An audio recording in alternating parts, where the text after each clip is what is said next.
we are. And it's ready? He is ready. It'll just take a second. It'll take a second for loading. It's actually going to go live right now. We are actually live. Okay, so here's the link. I'm going to go to, yeah.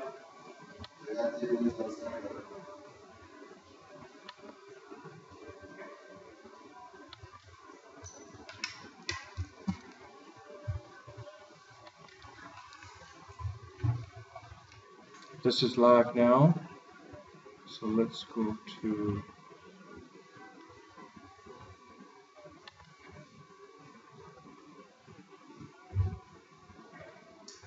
Awesome. okay, Jason, we actually are live, and I'm going to send Paul this, what? We're still streaming, and then it just went offline again. Anyways, I'll send the link. This is the link here, Paul. You're going to, what it is. Watch, I'm going to send you an email shortly. Just give me a sec first.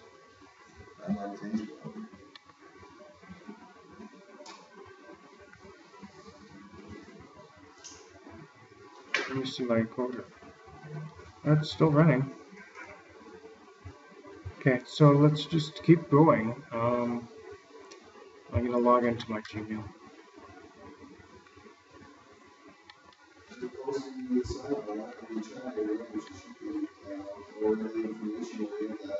Well,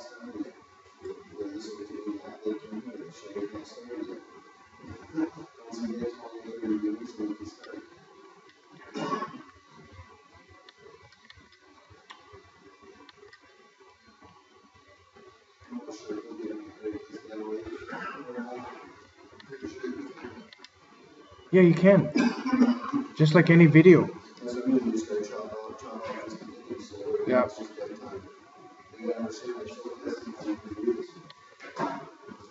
Well, it's still running here, apparently. Okay, here, Paul, don't go anywhere. Why is it? It's loading and then, well, that's okay. That's because we're running the feed. So that's okay. We'll leave it. Yeah, I don't want to watch the stream and do it at the same time. I'm going to send Paul an email right now. Yeah. And then share it in the admin thread. It's pop. Where is it? 420? No, I'll go to the other one. Yeah, because I don't have it in this computer. I don't think. Yeah, at pop1 Gmail. Yeah. Is that the one? That's the one. Okay, here's the link. Share this link, Paul, everywhere. Before you share it, first Scan it. Click on it and see how it looks. You should see a picture of that banner. Yeah, look at it first. No, you go into your Gmail first. Go to your Gmail. You know, log into your email. Your Gmail. The same as your phone. Do your phone then.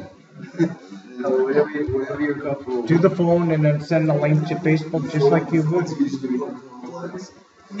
Yeah, this is easier. Here. Do you know who the log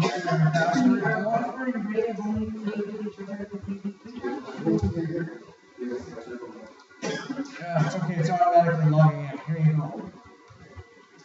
Okay, let's test it. Here's the link. It's in your account. Yeah, there's the picture. It's good. Yeah, it's awesome. Question is the feed. Yeah. Yeah, so it's delayed, see? So we're there. We are live. We're live. This is live. See, that's all. Okay, Paul. Alright. Here's the link you want to share. It's in your email. So right click, copy link, and then where's your video here? So if you share this right now, right click, paste. There's the link. It'll pop up a picture. And then, do you want me to post this? You will be live. Any questions now? Yeah, so that's got to get posted into the admin thread. Okay, so there you're posted this and people Now are. when I call, you got to take that and put it in your admin thread because that's just on your timeline. Yeah. That's got to go into your administrative thread so that the admins can share it out. Okay, so you can share this all over here, Paul. Where are you? See here? See where it says share? Share that button. Then you can click it and then you find MBQ on your friends or in your group. Yeah. In your group? Yeah. You can have it. Yes, you do. MBQ. Yeah, do you want a friend? Go to M. Is he inside here? Is he inside here? Is he inside here? Is he part of your Facebook group? Yeah, I asked him. What's the name? Oh my God, sure. There you go. That's what you have to do. I go through the same boat, don't worry. Okay, we're still alive anyway, so let's watch for questions and stuff. I'm gonna go to your what's it called? Your Google Plus. Google Plus. You're already he's on YouTube watching. I'm gonna be busy looking at your Google Plus, and there's people in there.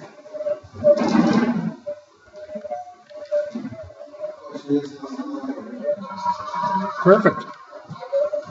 Okay, everybody can hear everything. Just talk normal.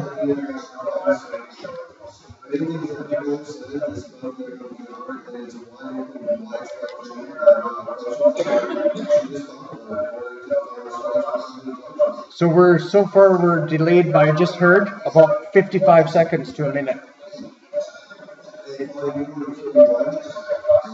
Volume down.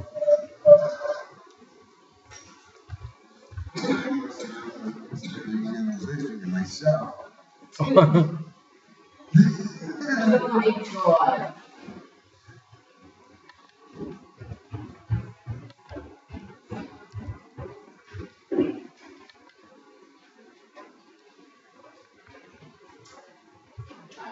We're live. Oh, is it a camera here? Yeah, he's right there. Over here. Okay. I was in Hollywood for a second. No, you're not. You're in the Cannabis Hollywood. That's good. With the camera? Yep. We're doing a Q&A right now. What's that? Question and answer online. Here, so just as soon as I get one.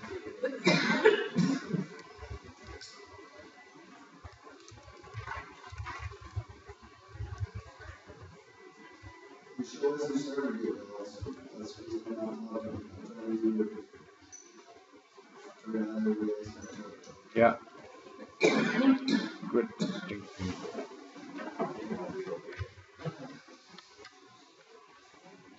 Every time this thing logs in, it wants to go where it wants.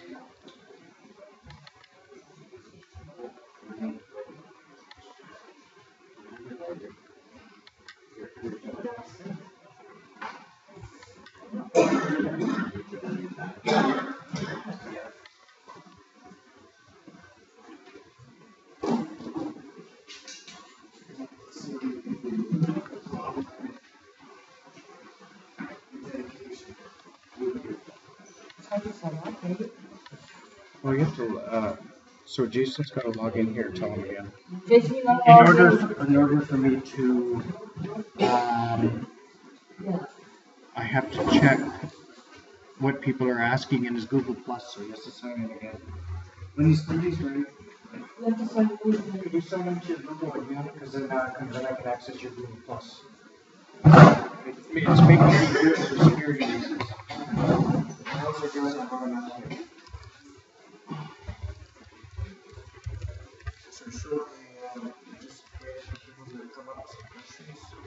How many people are online? Well, that's what I'm trying to do. I want to get into Google Plus and then I can check who's there. Because there's going to be people chat. And then we can go ahead and answer questions over here on the calls or running this quick. This is good research. You're logged in again?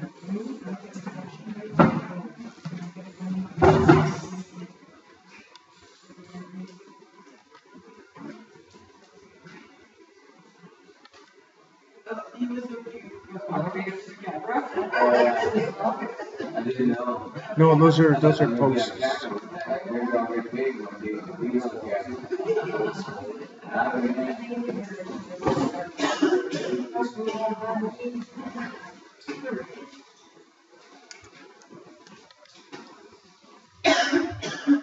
How's that wrong with that?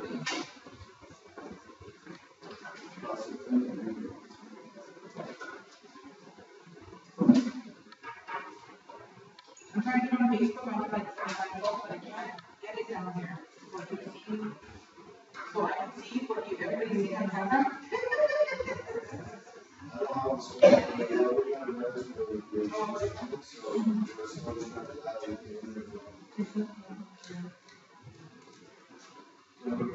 Oh, okay. I see. But so what'll happen is later, this video we're doing live will be on your Google Plus account. It's later. What we got to do is do it the opposite way. Is where I load the Google Plus in first, and then we work with the Google Plus people. You know, because you'll get them video feeding also their own faces and want to chat. So I was hoping to get. How do we tell how many people are logged on? Well, I didn't build a Hangout yet, so I'm gonna try and create this Hangout, which will access the live event. So let's just see if we can do it.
See, I have to start this Hangout on air separately on the website, and it's right now I don't want to risk losing what we're doing here.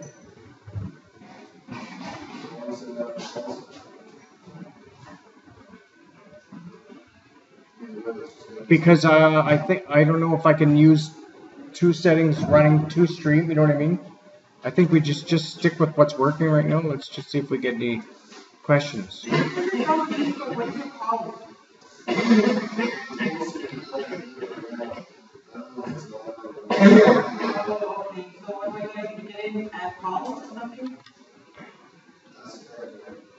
What do you want to do? Okay, go to YouTube and type in Jason Wilcox 79 or 9 or something.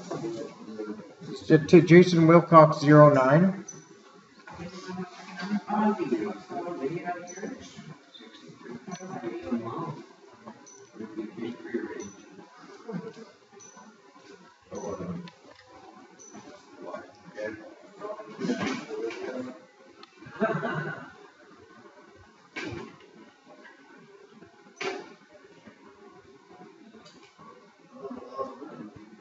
Okay, well, we're streaming, but we're not getting questions yet. Now we gotta just wait a bit and see.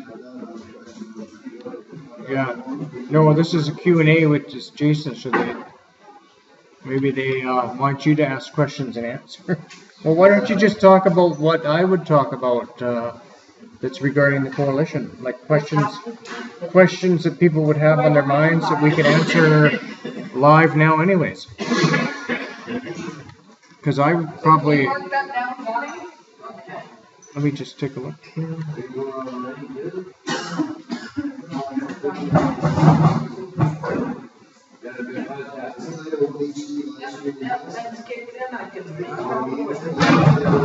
It's just called Q&A with Q&A Jason.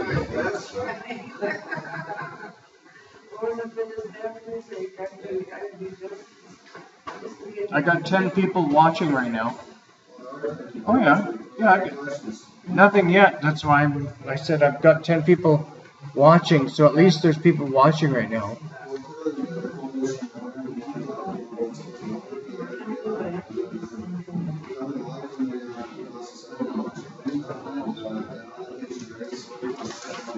Yeah.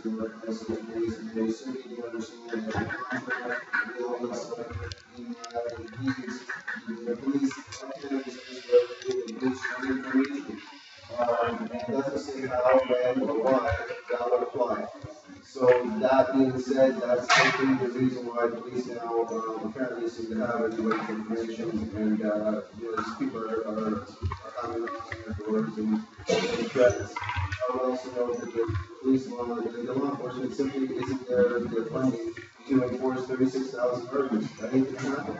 We can get into this dialogue, we can open it up, but it's simply not there. Sure, they want to posture up, they want to use their laundering tactics, it's typical of the federal government. I think it's appalling they're doing it to medical patients. It's bad enough they tell us it's only a kidney litter, I mean, they should reimburse the fucking patients for the kidney litter. It's freaking bullshit. So we need to open this up, open the dialogue up, and see who the hell wants to talk about it. Everybody out there is getting screwed, they're all pissed off talking online, let's open it up. Let's talk and then get what we can out there.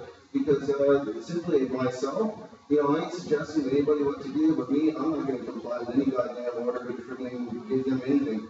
I don't believe any patient should have to destroy perfectly good medication. Plants are one thing, being a live plant material, but asking us to destroy our fucking perfectly good meds and throw in the garbage, that's absolutely insane. I can't think of any person, legal or illegal, that would freaking put the medicine in there. The federal government, big time oversight on that. We're thinking medical patients would conform to such a fucking retarded policy. And yes, all persons swear because you know what? We're before the courts. I no longer have to play political nice guy. Our attorneys are there, our plaintiffs are named, and our expert witnesses are there. Tuesday, the answers come down. If this fire and roll and organized crime exists for medical patients, are we a bunch of freaking gun-toting, freaking, gold collecting, fire starting people? Or is it something the federal government has hyped up through annual reports with police in the 2010 police chief's report, exhibit at B, presented by the federal crown? The crown's own statement of defense. They're not going to be ready by the 20th or by September 30th or March 30th. They're going to have 20 LPs.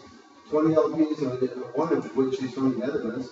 So Canada sold out for another country, already gave them a license. And their contingency plan is, hey, we got 350 kilos of current systems old stock that we never bought before. Statistically, we don't fucking want. And now you want to try and drive that on us? I don't know why the federal government doesn't get it. Before 2001, I do, personally, and I used. I know many of my friends that do. And there was no fucking program. And there was jail. You think about by threatening us with jail and police again, that's just going to make us suddenly conform to some federal goddamn policy that forces us to buy through a mail order system under your goddamn drive? I don't think so, Mr. Feds. The statistics show nobody's buying your shit even now.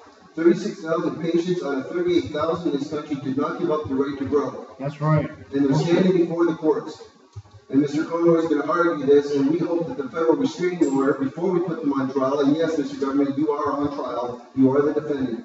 This policy is wrong, it's inflammatory, it's discriminatory against medical marijuana patients in this country after 12 years of being legal. We need to take them down. Now let's talk about it. Open this up. Yeah, we're all pissed. Let's fucking open the dialogue. Fire out the questions. What do you want to talk about? There's 1,622 pages of documents on johnwconroy.com's site. Read through them. I suggest looking at the federal grounds documents. Because at best, unfortunately, there are some bad actors. But you know what? There's drunk drivers killing people every freaking day, and they're high on drugs, they're high on pharmaceuticals, and they're prescribed it every day. Nothing happens. But yet now they're fucking talking about doing more to people, which is very unfortunate. In the sense that they're fucking, they're not talking about recommendations through this recent announcement yesterday. I'm going to keep on back to this, I think, just because one of the nature of calls we've done and emails, the information from patients who are extremely frustrated, wondering, can the federal government come into my house based on federal policy? I'm not a lawyer, okay, I'm just an activist, but I'll tell you now, in my view, they simply cannot come into your house without a probable cause or a goddamn warrant. I've shown this in my own videos in Abbotsford when I sued the Abbotsford police. I stopped the city green team from coming in and using their police force. It amounts to a warrantless search. You cannot, in your charter rights, charter radio rights, you cannot be seized and detained without a probable cause. People need to understand that. Okay, because they say you need to conform, or they might turn you over to police, or the police might show up. For people like me, a big mouth that's in their face, suing them for 40 million, and also fucking put them on trial, yeah, they might come get me and I'm like, well, that's okay. But I don't think we're gonna have the enforcement to do it for 36,000 pounds. They can't even enforce the crack houses on the street right now. You know, they want to fucking tell them enforcing us. Bring it on, feds. I suggest every patient out there pick up your fucking cell phone, learn how to use your camera. When you go comes walk on your phone. You know, it's a waste of taxpayer dollars to enforce medical patients. Can we turn down the people are complaining about the sound? So we said that's a stereo. No, it sounds like a little barreling. So just let them know, tell them we've lost our wireless mics. No. Well, we don't have a wireless mics. Yeah, we don't have them here today. And we're using the sound device cleaner. We know. Yeah. So. And it's all that, you know, fighting the video who recently did the concert in Victoria for that coalition, based on $200, and we're certainly behind them with the upcoming event on April 1st, which is going to be a protest. Why did the coalition get behind this protest? Well, one, the medical patients. Two, the MMPR will come into full force with or without our federal injunction. It's just whether they get our cards or not. They're still going to be there. The MMPR is gone. So the 150 grand buy limit, the no extractions, all that bullshit is still issues that we need to protest, even if we win our injunction. Yeah, we celebrate keeping our guardians under temporary restraining order by the federal bench. That's great. But at the same time, we need to think about those other patients that are put into that protocol of having to buy under 150 grand a day limit. Okay, and also are forced to not be able to extract. And even us, continue, even with our injunction, it doesn't cover us for Okay, so Jason, the sound is not that good. So why don't we, because it's echoing from the wall. The sound, keep telling me out there. Yeah, no, I tried that, but I can't hear it. Closer I got the hearing out. No, there's so let's give it a try and what everything. Let's try to test. We did work on the wireless week. How's the sound here? How's this sound? I don't know, you're gonna have to look at the freaking thing, so what they say. Okay, so keep talking. Because they have to go get some more weed, and they can wait, they can roll another joint, we all get ready, that's, okay. Keep talking, I'll take a break. Of course we take a break, just want some more weed. Yeah, we're here for a lot of people, so let's work out the box. Please share that we're talking about this because we want to open the dialogue. Fireball gangsters, do we exist in Canada? Do the stats exist? What is the federal government presented? What's in their statement of defense? What is our experts presented? Let's talk about it because it's all public record. We made it so. What does it mean that our matter went forward and 25 other matters, or estimated 25 other federal matters, were stayed by the federal bench, allowing only Arnold to go forward, which happens to be otherwise AKA the Coalition Against Repeal's case. And we're very proud of that. As we said, we've represented this country from day one. We represent this country now, 40,000 patients in 2 matters. Yes, we're putting the federal government on trial. We're seeking to restrain them to keep your gardens, and we're suing them for $40 million at the base. That's at $1,000 per class member. It only goes up from there. I can't speak for the judge and the outcome. I can just tell you what the base level approximately is. And we're very proud of that. You know, and certainly you can count medical patients in this country, we're upset, we're stressed, and we're pissed. Patients have been hospitalized over this, and now the federal government comes out yesterday and drops a bomb on a Friday and says, oh yeah, by the way, you've got to comply with this or we're sending the cops. Bring it, Mr. Feds, send them. Arm yourself with your damn phones. I might be repetitive in this, but Activism 101, arm yourself with your camera. Because otherwise, he said, she said, the officer always wins. The officer wins, we're done. Okay, and that's the problem. You have to understand that you're arming yourself with what the police use already. Cameras against us. Watch my YouTube channel, Jesus Wilcox versus the police. You'll see how I did the same thing. With my wife standing strong beside me, she got up with the camera, and we stayed in the face of the police, and we filmed them. They're in public uniform. And you'll be surprised at how much evidence you can gather and how much they silence themselves, when that happens. And you need to be polite. I'm not saying get up and be, screw you, copper. Don't be like that. Get up and be polite and realize they're doing their job. What we want to do is show how the federal government's oversight is spending more taxpayers' dollars on enforcing laws and freaking policies that don't belong and are unconstitutional. They're challenged before the federal courts, and they're still enforcing these laws on medical patients, including forfeiture laws in British Columbia. They're actually taking houses from medical patients. Really? Over insurance? You're talking about freaking 50% of the 36,000 licenses to grow in this country are in British Columbia. So what they're talking about here is just a complete, the oversight on this is extreme, it's massive, and it ultimately comes down to people's Section 7 right to liberty, which is your cannabis, and your reasonable limits to access on it, which is the MMPR reasonable, legal, or fair in what they're doing? Does it produce barriers to access your medication? This is what this is all about. Now, the constitutional challenge, yes, we're going to address 150 grand limit. Yes, we're going to address all this other bullshit, that people are so upset about. Okay, the mail order system, everything, the huge oversight by the government. That's the constitutional challenge part. What's going on Tuesday? March 18th, 9:30 a.m., Federal Court, Trial Division, Vancouver. Boom, that's where it's going. That's the federal injunction. That's putting the government a restraining order, a federal restraining order on the government, which has been done. Not for the cannabis culture. Nobody's ever restrained the federal government, then put them on trial before a goddamn law was passed. It's costing us over $100,000 for this injunction.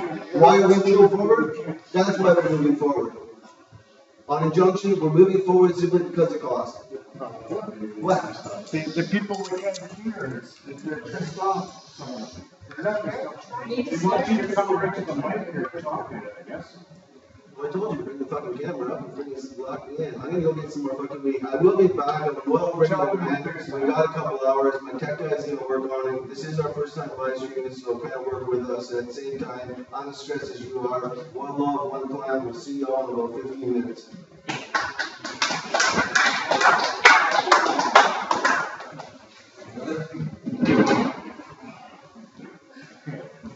So just keep it figure out. Well, basically, there's nothing to figure out what we're using the audio. So they want to get it Maybe it could be really going too much too. No, it's not that.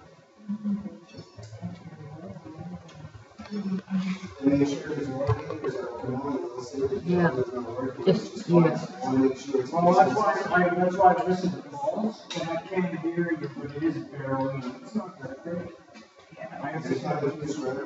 No, you can, the video is perfect, everything's perfect. I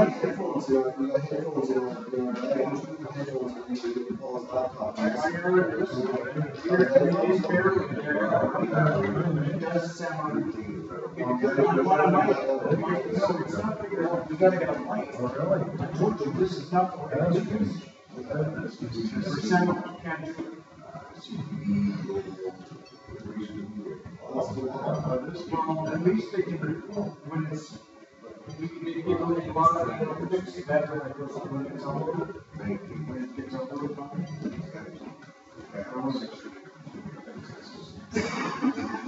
That's all I need. This price is going to be extremely high. And I got your point right on the street. We really need to get it on the street.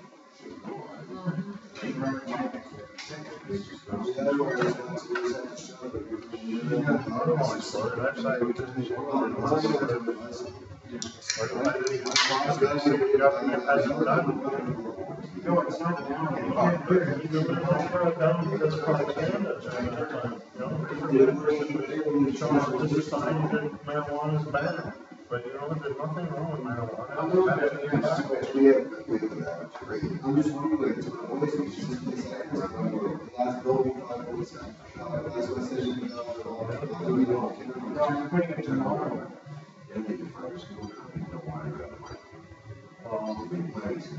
But see, that's stupid for them, because there's so much money that the government could make out of it. You know, the government bitches about the taxes, moving out with their tax spending and everything. Why don't they benefit by using the taxes out of their?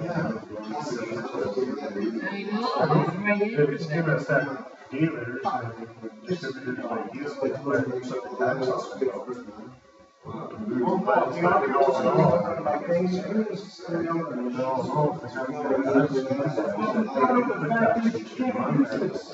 It's gonna.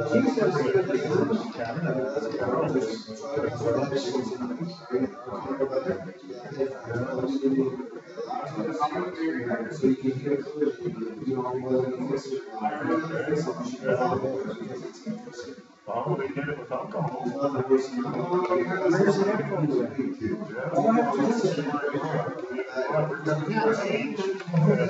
She's grabbing It's more understanding.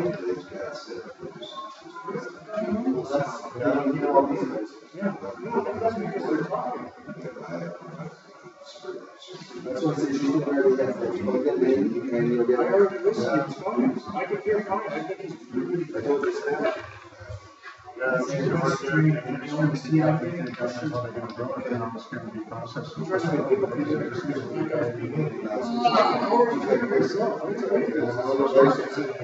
But dude, just to be safe. No, let me argue on it. This one? Whichever it is, yeah. One of them will be audio. Yeah. Where the control's gonna lie with it, if it comes about when it comes about. So when people are quiet. I'm just gonna come and join you. If they can't hear. No, they can hear fine, it was once it's, I told them, watch it, it'll make this camera. Is it a scammer? Yeah, being a scammer, they all say, people just said they're picking up the audio or something. But the majority of the videos are us, they will be asking questions. Use the mic. He's also got a headset in that, so you can actually hear it on the camera.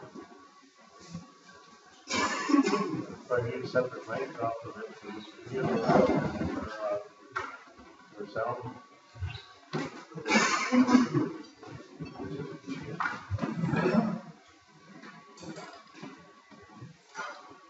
What's my favorite screen?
How's the audio, everyone? You can tell us now.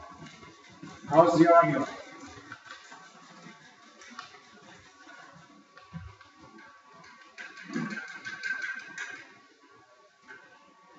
He thinks I have the. Wow, you sound perfect. Because you're right beside the mic. Well, it's just it came back up.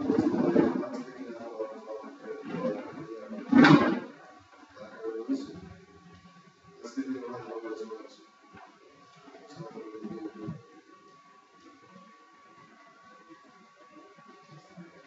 I know it doesn't sound like great, but it is better. Great to your face. Now lose the facial recognition. I got it right.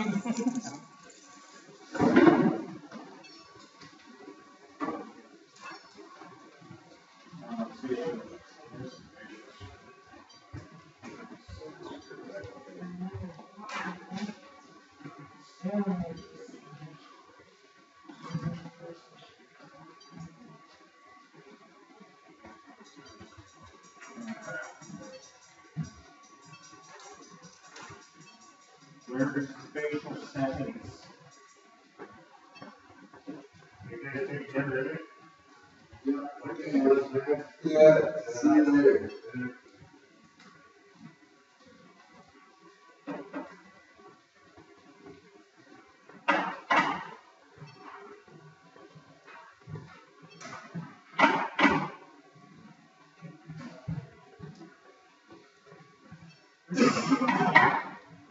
Okay, who knows where the facial recognition settings are on this camera? Tell me. We got some bright guys on here. Who is it?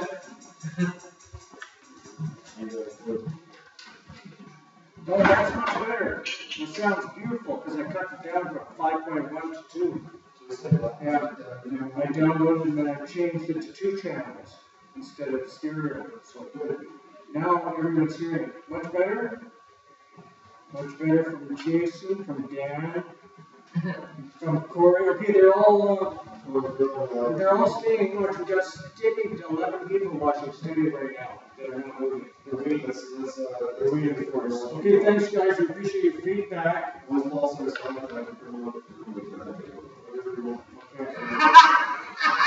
Anybody knows how to shut off the facial recognition? Let me know. Because I'm not using the camera yet. It's also Cannabis coming. Okay, he will be talking to stage people. Don't worry, he's coming up shortly. He's taking a talk break. Yeah. Okay, everyone needs a break. Sure, I can turn it out because the sound is better. You see, the speakers may be able to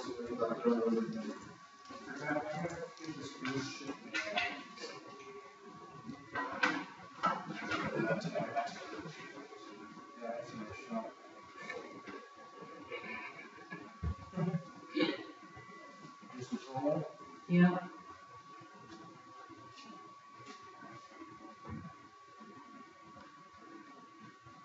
That's the new shirt. Awesome. Looks good.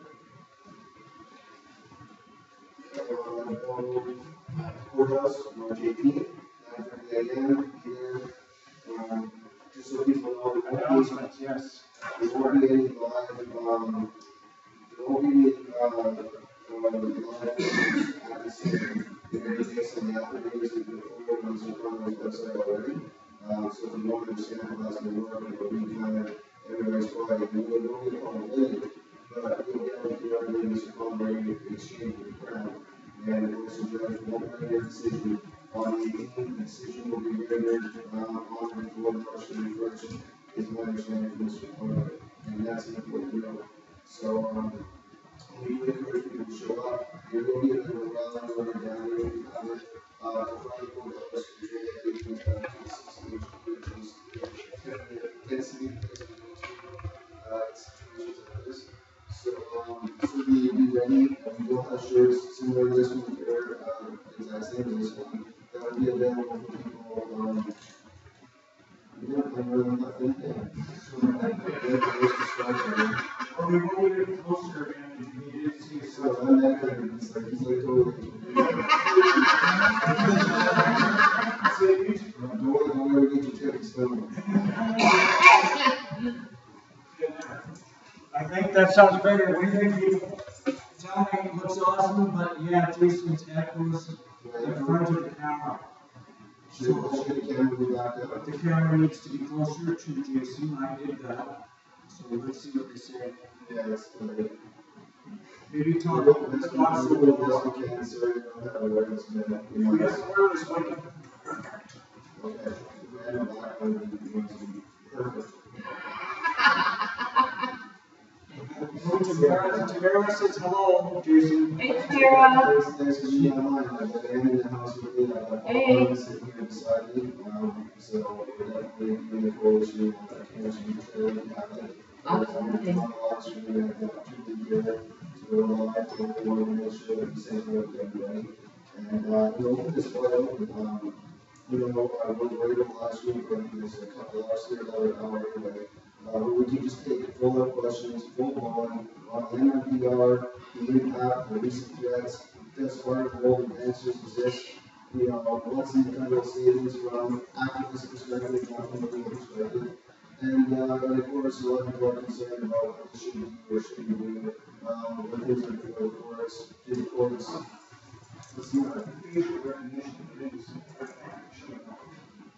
Okay, well, facial recognition is. I'm saying for now. We'll do. And how it looks to you. It's sort of for the moment, but it's still fine. It's all I'm about also wishing to thank you very much. I'm just listening to them. Pretend I'm them. Okay, well, we can't see that. No, they said they're I'm here to hear you. That's right. Hear me, that's what matters. I can see you. It looks awesome. So, okay, what matters in the current state of defense, it's very interesting that they talk about 54, I believe, 190 files that they investigated, or the MMPR files, and how can they investigate? They keep asking to put it back on the stage, put it back on the stage. I'm just So, letting you yeah, know. I'm just letting you know what they're asking. Okay. She's laughing out loud. She says it's fine. That's to get her. is this okay or? So, okay, can you just let us know if this is like coming through okay, so I can actually focus on what I'm doing?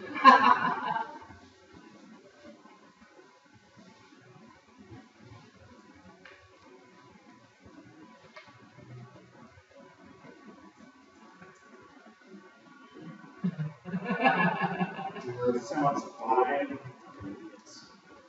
Is there any way to do that? You guys are very clear about it.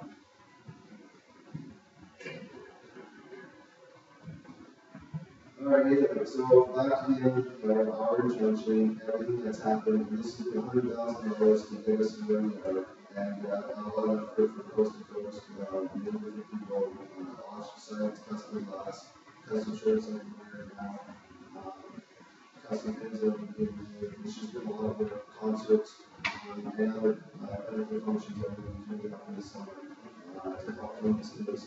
And once again, we're over $100,000 for injunction, so why was $5 million state in federal courts? I think you should ask for attorneys, for those who have that word, and then those attorneys are needed, that would likely be in more injunction, because it's something called the World Health Matter, and it's been something that we know whatever we get if federal bench decided. And that's simply because from day one, as we stated, coalition is represented every patient in this country, every now. And judgment day was Tuesday. After the end of everything is happening, the judge will have a decision on it for September 1st of this year. Tamara says she's having a hard time here. Okay, so then we're not here next once again. If she's having a hard time here, it was better if she said that. Yeah.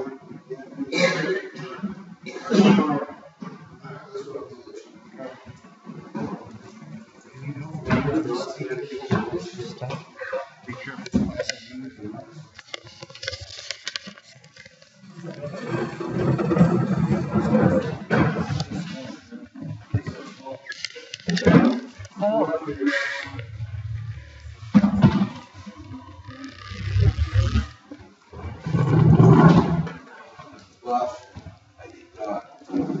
really like you,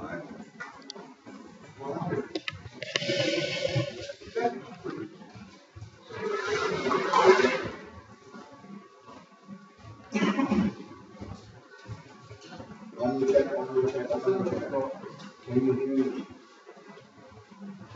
about 3 stone and I can't get up.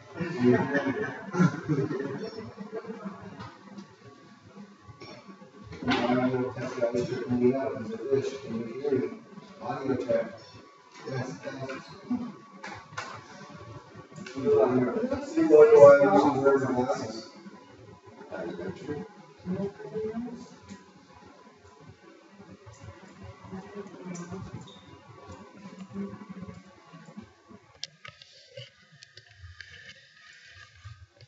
He thinks I'm using the camera. I don't have to talk this other guy.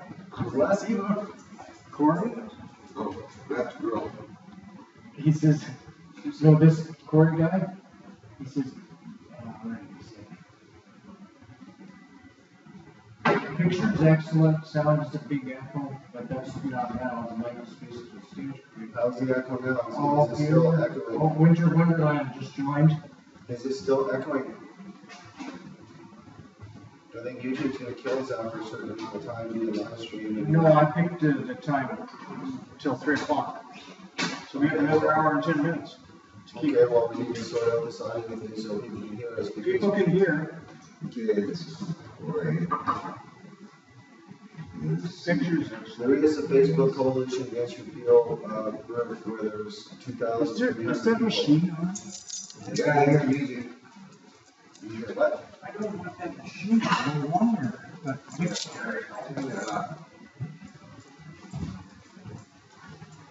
There's my fishing line, flopping around. He's a good cat though.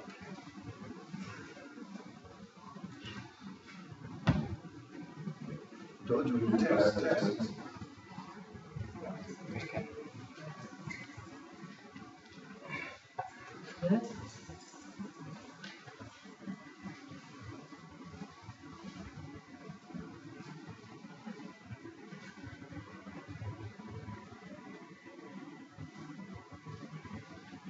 some people like it.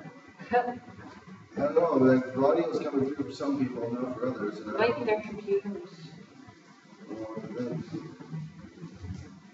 You know what I'm going to do? I'm going to move this laptop closer to you just in case it's the source of the audio right now. Hey, And I'm, well, this link isn't in here, but I can't see it. okay, people, can you hear mine? Can you hear Jason now? Mic check, yeah. How long is the delay in this thing? Just a YouTube,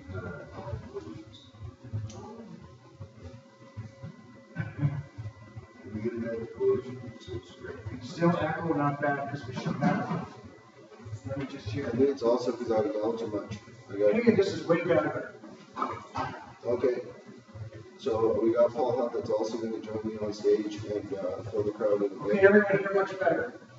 Okay. Somebody else, I guess for the first question, let's just start going. I know it's a little off topic. What's my favorite strain? I smoked in with blueberry and Master Coach, which is one of the first strains that I grew. That being said, I believe that all strain efficacies and the full spectrum of cannabinoids needs to be looked at, and certainly not what the MMPR is looking at, which is just THC and CBD. That's simply an insult to our plant and an insult to the science that we already have that's behind it, that the federal government of the US and Canada fail to recognize the medicinal value of cannabis in this country. That's why they call it marijuana. It's interesting to note that in the federal Crown's own documents and supporting documents and their exhibits, they often use the name cannabis. They mention pharmacies. That would imply, in my own opinion, that if the Canadian Medical Association was to come out and actually endorse cannabis, in my own opinion, they would put it back in the pharmacopoeia, and those 500,000 medical marijuana users that the government estimates is out there by their own admission, I believe will then have licenses. And that's where the big money comes in for these 20 LPs that will be ready on March 31st. There's my fish again. Sorry, guys.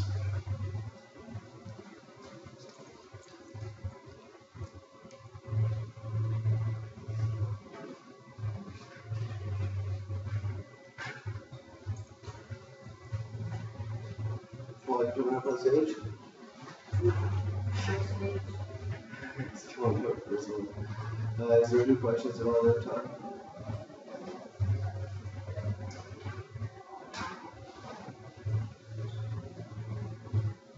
Yeah, is there any questions over there?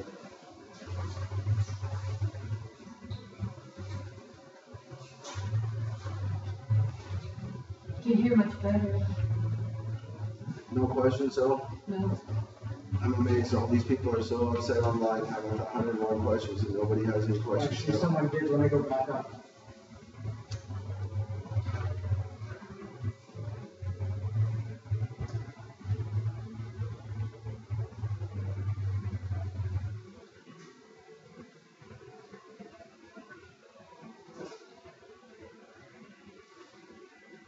No, we're gonna lose viewers for this kill time. This is ridiculous.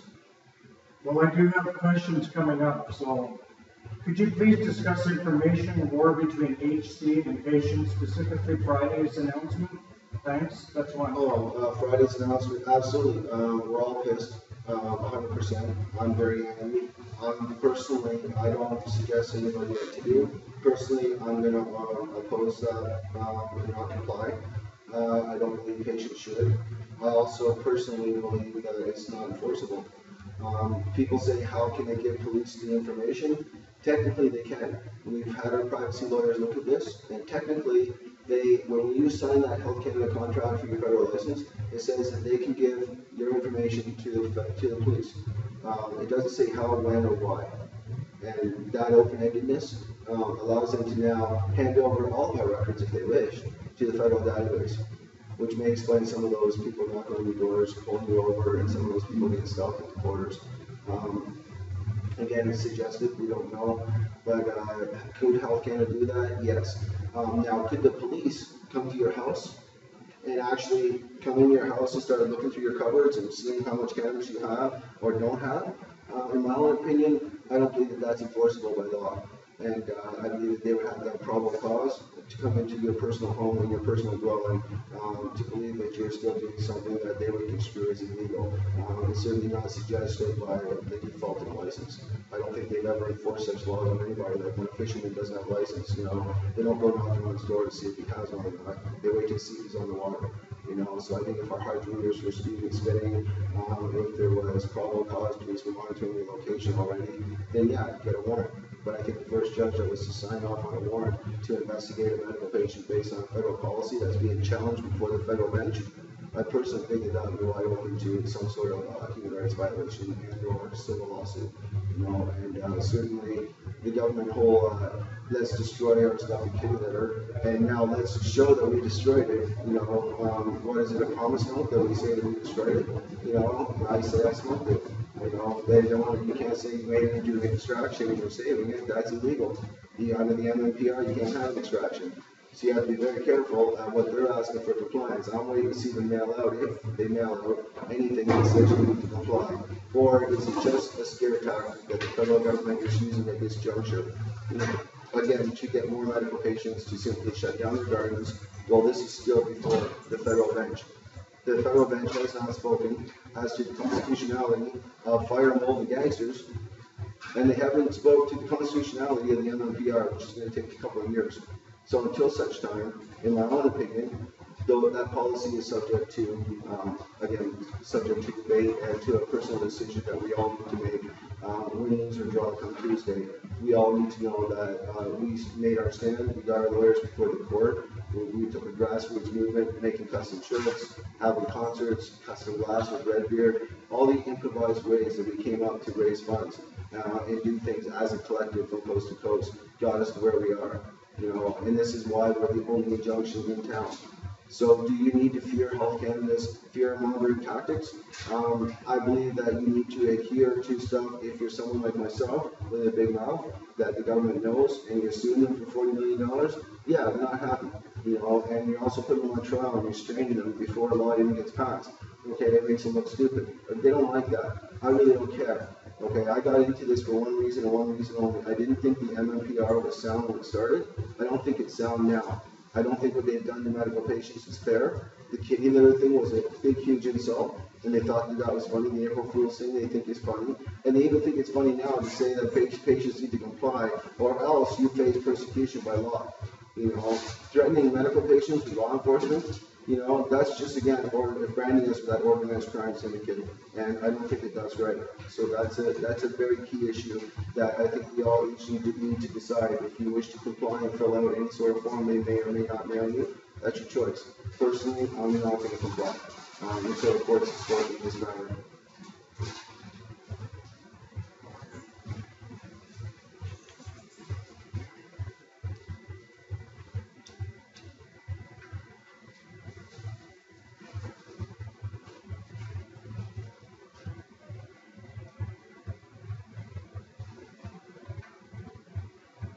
Licensed producers, there's only going to be 20 licensed producers. People are wondering about supply. They're concerned about supply issues. The federal statement of defense, you can read it. It's on johnconnery.com, or you can Google MMPR Coalition. Look at us, go to our website, click on documents. They're there as well. You can read all the individual affidavits. But it's very important to understand that in the federal Crown's own documents and Todd Kane's documents, the guy that's in charge of the transformation of the MMAR to the MMPR. The guy in charge of the MMAR to the MMPR transition, he noted that there will only be 20 licensed producers ready by March 31st. A little over a year ago, I told everybody that there will only be 56 licenses issued because that's what the federal government projected in their background. Now, of course, they quickly repealed that and took it out of their language, and now there's 450 Canadians in the queue. 20 that are going to be ready. Ready doesn't mean that they're going to have a supply. Ready just means that they're ready. What's their contingency plan? Well, one of the contracts is with another country. That's the Netherlands, and the supply comes from the Netherlands. At present day, you can order from the Netherlands. They're not growing here yet. Their supply is not coming from Canada. So, in essence, we sold out for those other 450 Canadians that may be in that queue. Waiting to become licensed producers, just again due to all the arbitrary restrictions that stand in place. So again, I think that we need to keep our eye on these LPs, because in my own opinion, the licensed producers, if we turn around and legalize, the licensed producers could actually become our future, basically our future Molson Cannabis for the Vast Cannabis, and you'll be buying cannabis from 7-Eleven in the store. I apologize for all the background noise. How's that coming through on audio? I did have somebody ask you a question. What's the question? He said, Jason Howdy, what's your best strain for your illness? I recently used many ones, but the TC climbs high quickly. Should I use smaller dose than what I say on a label? Cheers. He's talking about Medi-1, the nutrient, not a strain. The Medi-1, the nutrient, would be something that burns hot. It is 100% organic. It's very hard. Now, organic growers out there, you know this, it brings your best terpenes and flavonoids out in any strain. It's something you'll never go back once you go to it. It's a lot more work. You don't get to use emitters, and unfortunately, it burns hot. And that's something where you should be using pH up and an organic source of pH up, such as earth juice. It's crystals. It's an organic pH up that you can use in conjunction with Medi-1 to stabilize the pH and to also keep your ppms down. And you got to remember, your ppH is also representative of your ppms. Once you get a good understanding of the measurements, you really don't need one. We can pretty much tell you what the other's doing, unless you have some sort of lockout or something happening, which is why, I guess I'm straying off of it. Medically, Medi-1 is the best product that I've ever used. It's Green Planet Nutrients. I am sponsored by them, but it's also, I've got a chance to test that product before it ever got on the market, and it burned a lot harder than what it burns now. What it burns now is manageable, but if you're organic, it's well worth it, because you'll never look back. It's an award-winning product, and you do need to stabilize it, and I certainly am not going to support any other claim that you can simply use it straight. You will burn your plants. You do want to make sure that you do that and you know what you're doing. And I use a 50% cocoa and a 50%, again, the Pro Mix with a simple 50-50 cross. And I've always kind of stuck with that, because really it's the nutrients, but a lot of it comes down to climate. The lumens, the spectrum that you're putting in your plant, the climate in your room matters just as much as the nutrients. And what happens in the root determines the fruit. So everybody's looking at the fruit and not thinking about the root. So I'm glad that somebody brought up nutrients, because Medi-1 is one of those nutrients, and I believe that any organic nutrient is good. There's organic teas out there like Armour Tea. There's a lot of different products that you can use that are organic and can be used with emitters. And there's also those that make their own organics, and I support those growers too. Those are the best. Those guys make their own worm castings. They do all kinds of stuff. That's cool. And And, I wish I lived in Colorado where I could actually have a work garden in my house and make my own wild grasses just for my nitrogen uptake. To each their own. But again, Medi One, fabulous product.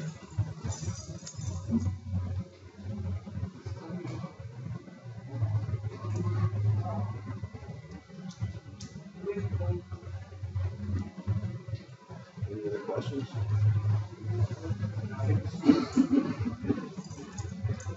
So I think another thing that we need to kind of look at too, that I had in my notes was, those that want to get a hold of council, we had one member in our group on Facebook, a couple of people in there. We had one member that was in a store and was kicked out for the smell of cannabis being on him.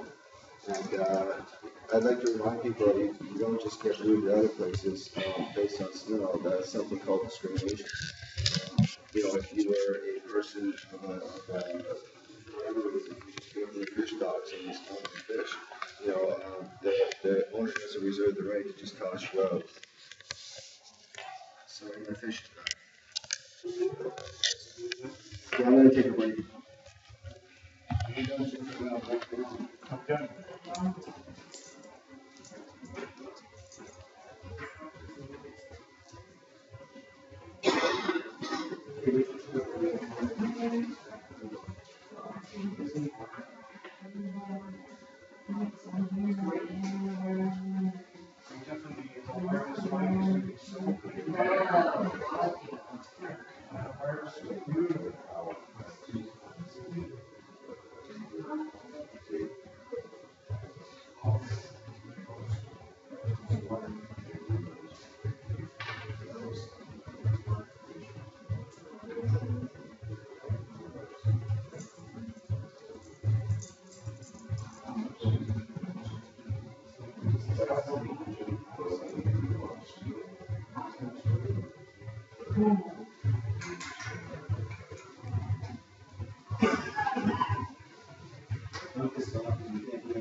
Are you going to be able to get in the shot?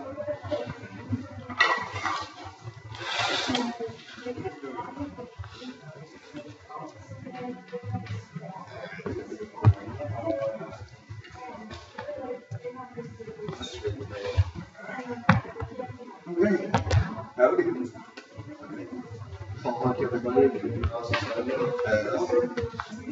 National Student Community Representative. I just need to put my glasses on to communicate. Probably use with our glasses. Okay, so you're probably like 14 Jones. Once our fish is great playing around, then we can start. Are we good fish? Okay, yes. Let's talk about the Green Cross and what it's done here. We formed in 2005, and I was because of my injuries, I didn't realize that this was medical. I always thought it was recreational for me my whole life, and once I got injured, I realized what cannabis was done for me. And I didn't have any problem smoking it because I smoked it my whole life. And I just realized what it done for me. My vocabulary came back, my way of thinking, my corporate mind, and decided that I could do something for the members that were also disabled. I found that having that community where I could talk to another person who was disabled was about 60% of my objective. And so we formed this and give back to the members as best we can. With our testing, I turned around, this back in the 70s. I remember smoking some marijuana. It was actually it was straight misty, what do they call it? PCP. It's a horse for pleasure, but it makes everybody goes out nuts. And at my age, I don't want to have PCP. So I talked to Dr. Sharma, Dr. Paul Harvey, who worked with us for a few years in the beginning. And we chose to use Dr. Sharma to our extent. She works for the Prostate Center at the Cancer Clinic, Mexico General Hospital. She's a leading researcher there and she's been working with us for 7 years. Well, what can I ask for? So we test everything. We have not found any molds. Look at our growers that we've had for a few years now. No pesticides, nothing. Everything is organic from our guys. I'm quite proud of that. And here we are. So, and we do give numbers to our members, TC, CBD, and CBN. And what I found, my strain would help me with a high CBD, but it was an outdoor strain. So it was only like seasonal, and then I had to work to try to find one that I could grow indoors for myself that would work. And I've come back, my vocabulary's come back now, that way of thinking corporate, I think about money-making corporations in my province is supposed to come back to the members. So that's why we're here. Yes. Excellent. So within National Coalition, you sit as a national representative for British Columbia. What got you into that? It's funny because Jason came to me one day and we've been totally medical ever since we opened our doors. And he came to me one day and he goes, Paul, I had an idea. And I've been trying to work this out in my own head. Not really speaking to anybody, but what I can do for the members to try and this MMPR was driving me crazy. Since last July, I knew this is going to happen. But anyways, I couldn't figure it out. And Jason happened to walk in and he said he had this idea and it cost him so much money. And he talked to John Conrad just to play with the idea. And it happened. But when I talked to Jason and he said this to me, I was on, like, this is the one that's going to save us. I know so many people here that actually grow it just to juice it, let alone use it for carboxylated. But this is just the juice, it's saving it and stopping cancer from going further. It's not spreading. Well, more people can God give us. The government trying to overrule this. I don't think they're God. So I want to keep this for our Canadian people. We're here, it's a God-given medicine. It's a natural plant that we can go anywhere. Like, I don't understand our government. I really don't. And so we're just going against this. This is not right. It's against our Constitution. We all have to fight together here for this work.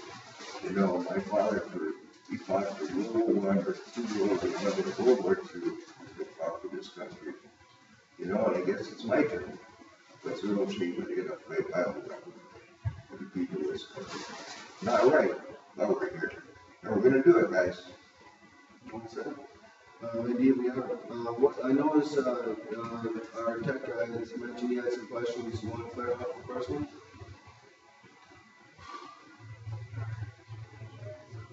There was a question. Oh, they were asking about, in our area here, if we have a support group, if we do end up in court, is it people to support each other? Absolutely. Kelly asked that question. Kelly Kirby. Part of the thanks Kelly for the question. part of the platform of the coalition is built on collective care and collective peer action, which is something that another group which used internet boards all across North America to empower two nations to fund something. We use very much the same thing with medical patients who are simply had enough of being abused by the old MMPR, and certainly weren't going to take any more than the MMPR. So through that collective peer power and collective action, we built what's now known as the coalition, and it's various arms and tentacles that help to bring us all together, as Paul said, as a collective. And again, through that collective action, empowerment patients have risen up in this country under one banner and said, we oppose the MMPR, and we've taken it under the Congress for 18 months and took along the bus, costed us a lot as Paul mentioned when we started. And we went along that bus, went through all the different angles. Originally, we thought we could sue the government.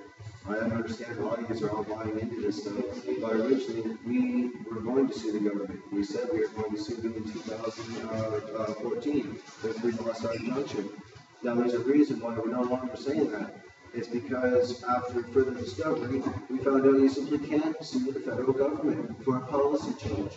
So I'm sorry that those of you that are filing into federal actions where you feel like you're going to get $4 million settlement, I feel that your case is going to be dismissed. I'm going to project that now myself, just because of what I learned in my own matter around overlapping issues, etc. So, and the fact that you simply can't sue for policy change, not for damages. If so, the coalition, a collective of thousands of people, would certainly be suing for damages. However, we are suing for the privacy breach, and we're the ones that started the case, and we're still spearheading it with our attorneys. And that's a $40 million case against the federal government. So there's two legal matters. The first one is restraining the federal government, putting them on trial, Mr. John W. Conroy. The second one is a branch McMaster and the consortium of 5 firms where we're suing them for $40 million with the base of $1,000 per class member. It could be upwards to $20,000. We don't know. It's certainly up to the judge and the courts. But we know from previous case law that it's going to be at least $1,000. So that's $40 million lawsuit. So certainly the coalition, it's not that we're priding ourselves about what we're doing to the government, it's that we're priding ourselves that medical patients finally have a voice on a national platform. And it's something that we haven't had, that unity. And we've brought people, groups, organizations that traditionally would not work together, have come together to work now and do what we're doing. Ultimately, where is this going to go after April 1st? This is the biggest thing. Everybody says to me, well, what's going to happen no matter what? April 1st comes. No matter what, the MMPR is gone. The MMPR becomes what's known as full force. The only thing is our injunction will be what's known as a federal temporary restraining order, meaning that we temporarily restrain certain aspects of the MMPR, but they still become full force, and that 150 gram buy limit, no extractions, they become factors, which is why I think what I'm leading into here is the April 1st event, which is going to be the next event before 420. And we want to get behind both events. So the first one will be the April 1st event, which is fighting the MMPR, who recently raised this $2,200 that I mentioned earlier in their concert in Victoria for the coalition. And we certainly want to endorse the fact that we're going to continue to protest the federal government's MMPR, even if it has passed, because patients are still going to suffer in this country under a policy that is being challenged by the federal government. And I remind everybody who gets threatened by officers or whoever that this is before the courts. If they do not have sound probable cause, I highly do not see them trying to issue any sort of warrant or subpoena on your house based on some federal policy. I suggest you talk to legal counsel to confirm this, or post it out in some of our groups where we have legal counsel in the groups who give advice sometimes and confirm stuff. I'm certainly not qualified to legally give you advice just based on what I think. To me, this is life and death. I do know two people that have died of cancer. It's two different types of pride cancer. Very, very unfortunate that it's killed. And it's got yourself in remission now because she's juicing cannabis. This is not right. This government cannot do this. They're going to kill people. Like what they're stress they're putting us through right now is driving me nuts. It's driving everybody else nuts. Yeah, we gotta do this. We gotta do this together. No, we're definitely doing it together, and hopefully more questions will come out. There's a lot of stuff on Mr. Conway's website that I implore people to read going into these last few days before Tuesday, because on Tuesday there will be no witnesses on the stand. There will only be John W. Conway in the room, I believe the Crown, the judge. There will be arguments and exchanges about the affidavits as put forward, and of course the supporting exhibits. And those will be all that will be discussed. There won't be people there or any testimony like in a standard trial. Once again, this is a federal restraining order. The only things that matter at this particular juncture is fire, mold, and organized crime. And is there an association between the 36,000 permit holders versus the government's claims? That the majority of us, I guess, conform to what their only justification for doing this, for taking our grounds, is fire, mold, or organized crime. And in my own position as an activist, I believe that those stats aren't there in the documents that I've read. The federal Crown has 4 experts, and then the Crown Statement of Defense, 5 documents. I don't see anything but anecdotal bad apples. And drunk drivers kill people every day on the road, but we don't pull road cars off the street. We deal with drunk driving. And if by the federal government's on a mission, they never investigated anybody. They were mandated to, but they never investigated anybody. And I guess the few anecdotal bad apples that were missed somehow is our fault. And again, has been, in my opinion, hyped and blown up statistically because it's not there. The police, even in another statistic in the supporting document, the government mentioned 400 medical marijuana access investigations. So we don't really know what the stats are. The documents spread out. But even at 400, compared to 36,000 known grow permits in this country, I don't think 400 people justifies throwing 36,000 under the bus. You can't take a minority and apply it to the majority. That's not the Canadian way, and it certainly seems like there's a thing going on that I believe, I've said this from the beginning, it's a monetary issue about plants. They're putting plants ahead of the Constitution and medicinal patients' rights. For 12 years, we've been legal. We've been growing. Statistically, there's no fire, there's no mold, and there's no association to organized crime. A few bad apples, unfortunate. And yeah, weed's bad in the media. But I'm sorry, there's 36,000 people who did conform. And did a lot, invested a lot of money to conform their rooms to follow city bylaws that the government said we need to follow because they couldn't investigate us. We didn't know what to do, but we did everything we could to do everything legal. CSA approved ballots, make sure everything's done right, all the wiring drilled through the proper rafters, everything up to code. So we did what was right in your eyes. And now you come back and try to suggest that somehow we're the fire and mold and gangsters. And the problem that I have with that is that the people that are growing exotic herbs, exotic plants, they are allowed to get away with not only the BC forfeiture laws, doesn't apply to them because the word marijuana, the scarlet letter, doesn't apply.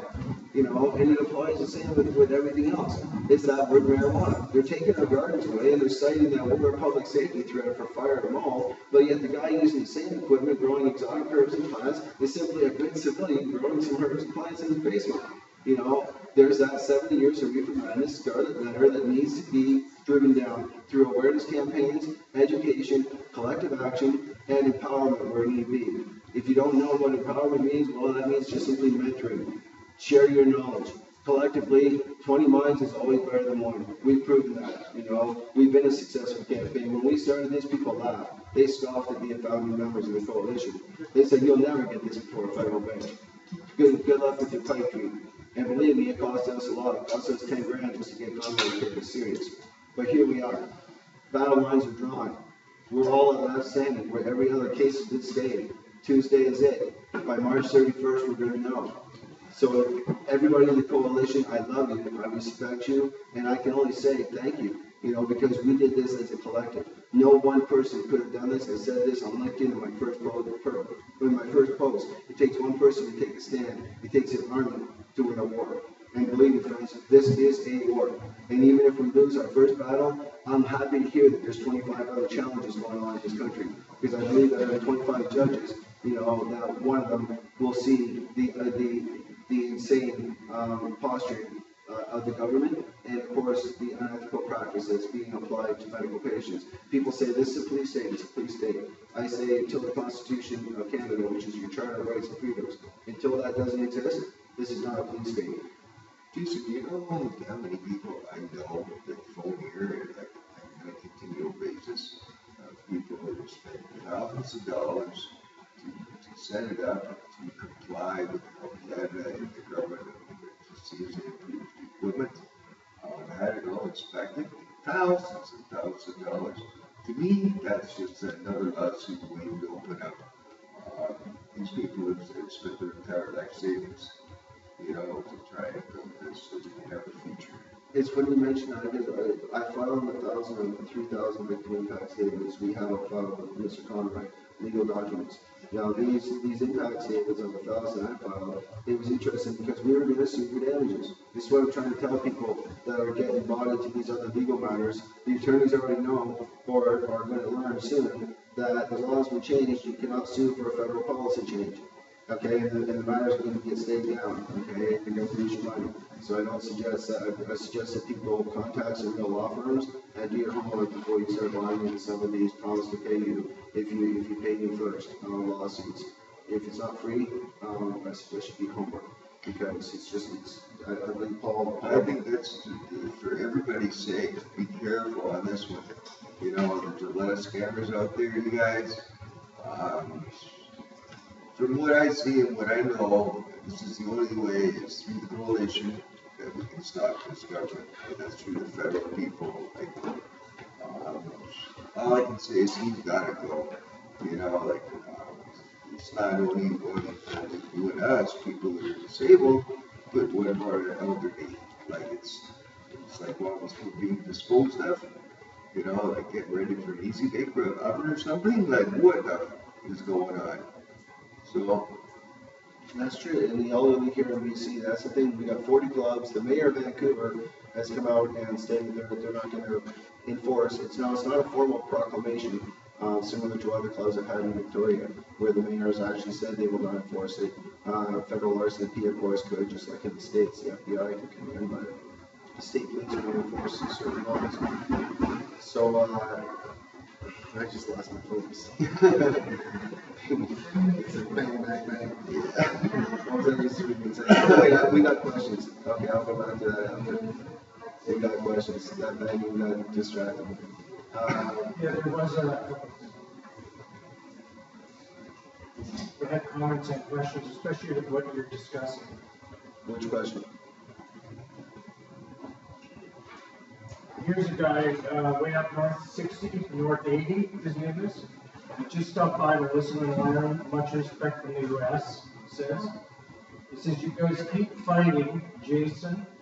Been with you for years, man. Seen your growth and want to thank you for all that you do and care for all patients. That comes from him. He's just popped by to mention that. And also, Kelly Kirby. I want to thank Paul for taking the time to do this. This is the first time that they've seen this live feed, and people are really worried about this issue that we're discussing. People are terrified. Dan's suffering from anxiety in his work right now. Kelly is way up north too. They don't know where they're going to get their meds. These are the kind of issues. So we're hitting targets right now, what we're talking about. Oh, well, definitely, if you can share the link, while we're still on the air. The only reason I did this is to be honest, one, we were testing this capability for future reference to bring a better show, but we wanted to fire this up today simply because my phone wouldn't stop, my email wouldn't stop, and that makes my heart not stop. I can't sleep because I hear the horror stories and I feel you. You know, I haven't had my own garden for over a year just because we've been fighting for all y'all. You know, I'm in grower withdrawal. That's okay. I've always had my eye on the target, which is the federal government and the federal bench, knowing that that's the only people that can stand between us and our permits. No politician is going to help. So I never looked that direction. You read it today. No, what? They again, you're in this. It's blueberry. Oh, blueberry. Yes. I had a friend that's growing my blueberry strain that I love very much that I got a long time ago, and unfortunately they use emitters, so of course they use synthetic products, so it doesn't quite get the same terpenes, but your blueberry is your blueberry, and I'm very happy with it, and of course nice and medicated with it. And to me, it just works for my joints. To me, that's incentives. That's a real nice straw, terpene, nice. It tastes like blueberry. Yeah. It's good. Oh, it smells and tastes like blueberry. It lives up to its name, and when it's grown organically with Med1, you take one bite out and everybody in the room smells it, they know. And these are what I thought about the different. Again, the government is only looking at stuff like CBD and THC. And again, it's a huge oversight to not look at the full cannabinoid spectrum of over 250 compounds. They're not doing it. They're not looking at it. You know, they're only looking at THC and CBD just because Sanjay Gupta comes on and shows us Charlotte's Web. Woohoo! We knew about Charlotte's Web 5 freaking years ago. When you, the federal government, you didn't want to talk about it, and you banned social media, and not social media, you banned the general media from even saying that it existed, that it was real. Now Sanjay Gupta comes on and said, I had a change of heart. I shouldn't have listened to my superiors. I should have listened to the lower labs. Whatever. You know, the change of heart should have been the minute that kid didn't have a seizure 5 years ago. Not now. But it's great that CNN's coming on. It's great that the federal government's coming in. It's great that they're legalizing it. I just want to be like Colorado and Canada. I do not want to be like Washington State. Wake up and say, woohoo, we're legal. Oh yeah, but I can't grow. No, screw that. Plants for the people, you know. No prison for the plants. It's that simple.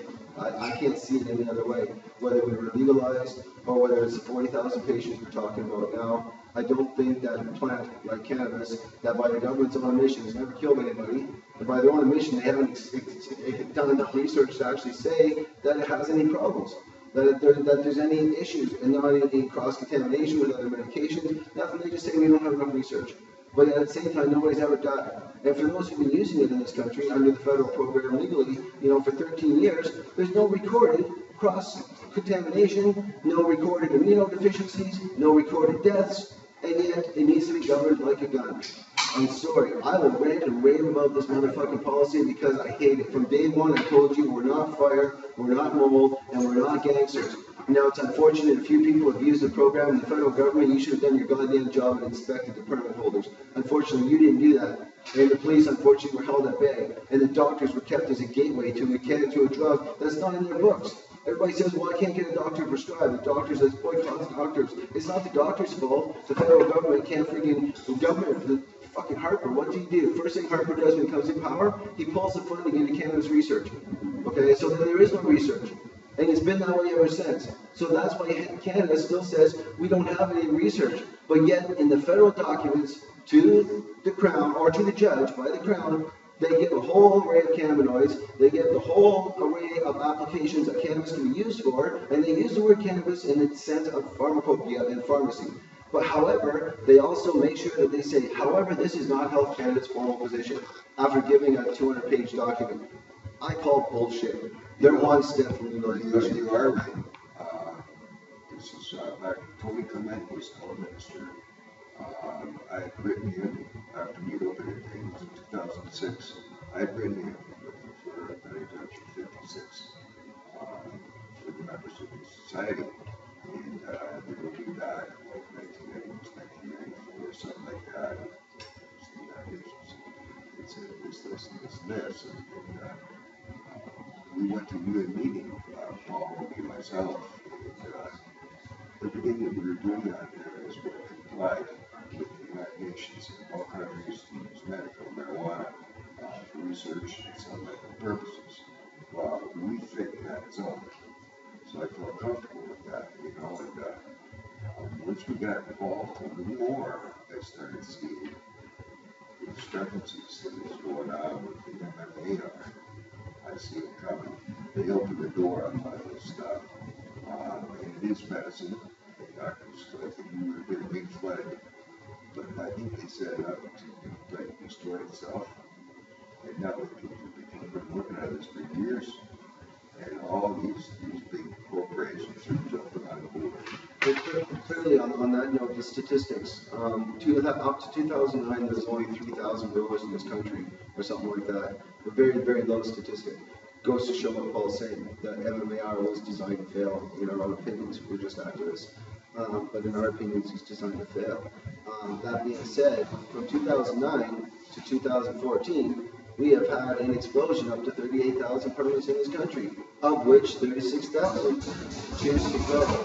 Sorry about the racket in the background. And that's actually what, like I sort of got steered off in another direction, but when I was Tony Clement, there was funding in there for I think $3 or $4 million for funding for research. And that same year, within a month after we received this letter from Tony Clement's office, that Harper told a lot of money they put it on the war on drugs. So there was financing there, there was research money, but it was gone. Yeah, well, that's just it. Harper pulled that funding and he never gave it back. It's like I said, it's like Charlotte's Web. People wonder, I'm not knocking Sanjay. I'd love to have Sanjay come testify for us. He's seen the gardens, but if he also took you to Israel and showed you GW Pharmaceuticals, big garden, they're a huge research facility, okay, where they do extracts like sativas, you know, and they get to continue to research the full cannabinoid spectrum, but it's not medical in the U.S. either. It's medical in Canada. There's a hypocrisy here, my friends.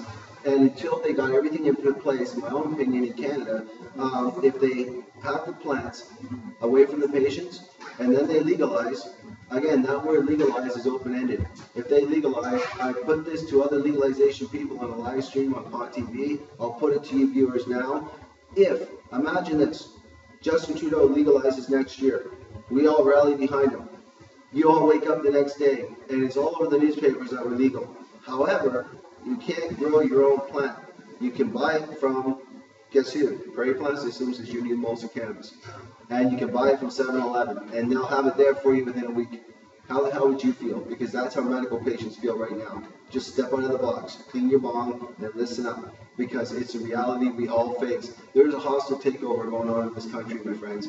And Paul's right. It is big corporations. Many people are scared to step out. Many people are scared to speak up. It is big government. We are suing them. We are putting them on trial. And it really, we're not against the licensed producers per se, because they're conforming to a federal policy that is simply not right for the people. It's because I've been doing research with Dr. Sharma for all these years. I see what it's doing for people. Let's speak up, he says. I see what it's doing for people, and I just want to make sure that we have this set in place for our children, our grandchildren, for the future of this country. You know, it's a plant. You know, like, let's just make this right. You know, I don't know, they're doing the states, one of the states down there, but they're allowed to grow so many plants per person. You know, like, what's going on, Mr. Harper here? This is absolutely. It's hard not to get. That's why we did this live stream today. We came on for a couple hours. You got us these excellent shirts, and I'm just going to spin around here, show. And I'm proud of this. I got some cool freaking shirts, man. And we're like representing. We got the 2012 to 2016. That's when we were founded. Was 2012. It's taken us to now just to get to the injunction. You know, and people say, oh, what's taking so long? What's taking so long? What's the problem? What's this? What's that? Oh, I'll do something once you do something. Yeah, well, you know, we're before the courts. We're more than we actually raised, you know, and you still are not helping. And if we win this injunction, I really hope that we get the full support that we need, because it's frustrating to me also that we know that we potentially could have had a much stronger position sooner. How many more people stepped up when we told people we were doing what we were doing? And yes, we moved forward. Thank God Mr. Conway moved forward because he easily could have said, Jason, our terms of engagement wasn't reached. You didn't raise X amount of dollars, and I'm going to drop the case.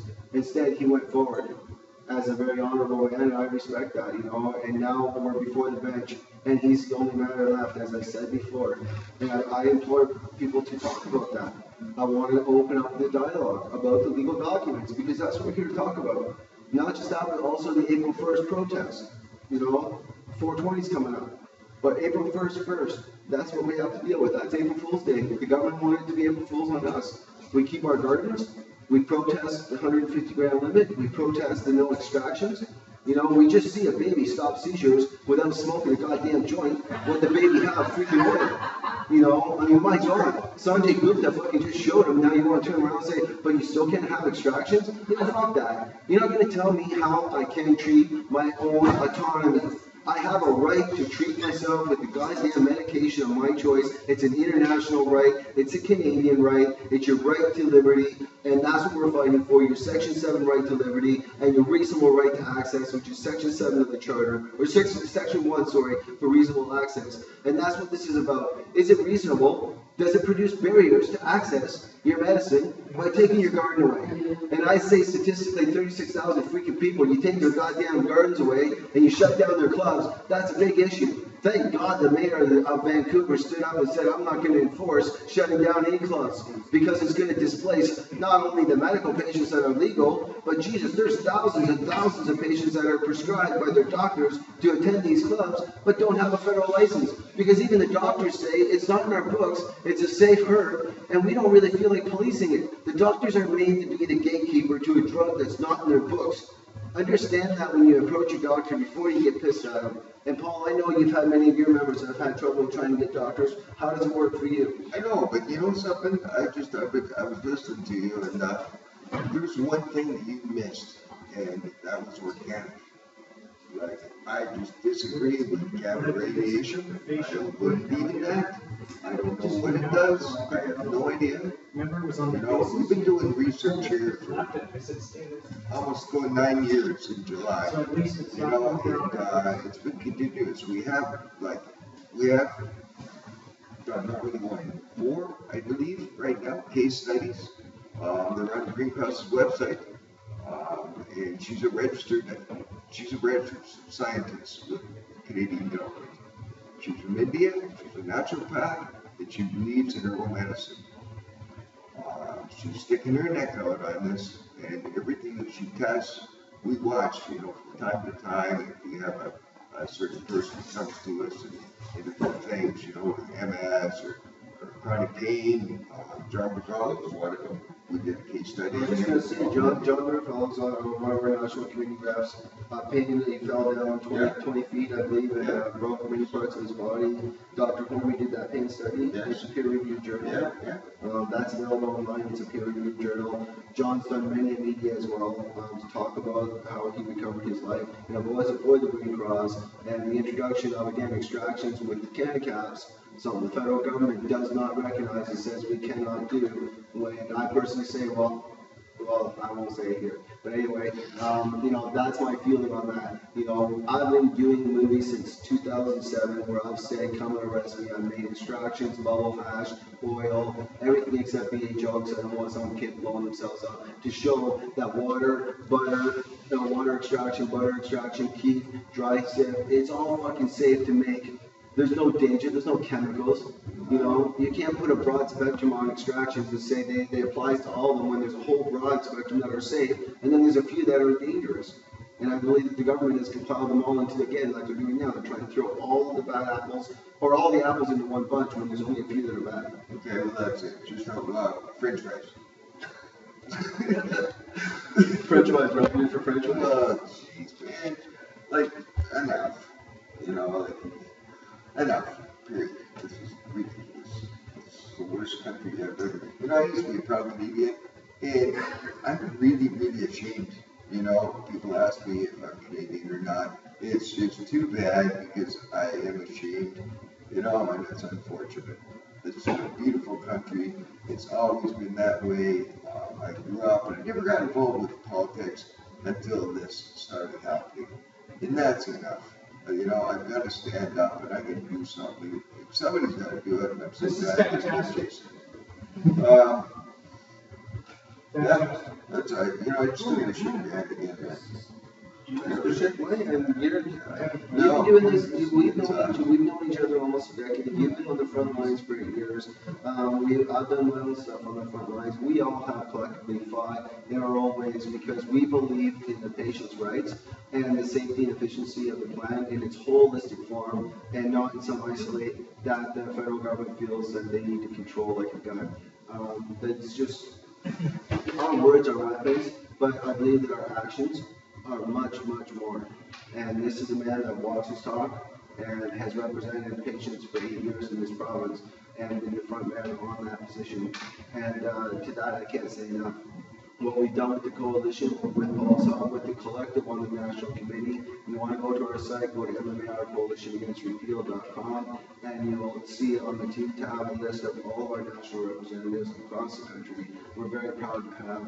On Facebook, come join us. Go to MMA, just go to Facebook, punch in MMAR Coalition version 2.0, you'll get us. Come join the group. There's 2,000 people, 2,300 in there talking about this issue. The legal powers.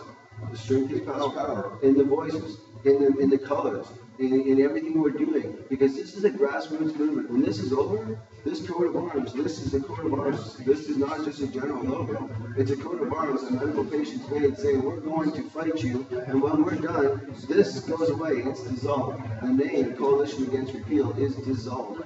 We're designed to be dissolved. We're a grassroots movement to repel a federal policy that the Canadian people have clearly spoken up and said we do not want, and we will repel. And the people have spoken. Statistically, we've spoken for years, you know, and we've shown that in our documents. Suzanne Boyd and Zachary Walsh, they've done some great jobs for their statistical values. It's just destroyed people. So, you know, with that going on, it's been amazing. Sorry, I just got distracted there. No, I just, things been going on for the past 10 minutes. Maybe they're asking you questions. You're live on here. I can do that. I'm not here. Do we have questions? Do we have any questions? About this cannabis in our natural cannabis world.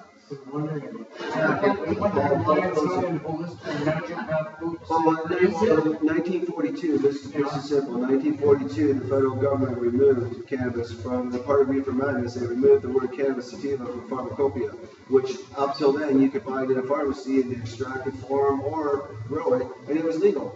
And unfortunately, they removed it. So maybe Paul, you know, they're saying you gotta raise your voice, like I'm talking loud, you gotta pitch that a bit, throw it out there. I mean, you know, that's why it's taken out. And I believe that there are 2 steps from putting it back in. They just want to get the gardens first. But anyway, Paul, what's your take on where they're at with that? Because I believe that Dr. Scheimer, being a naturopath, should be able to prescribe.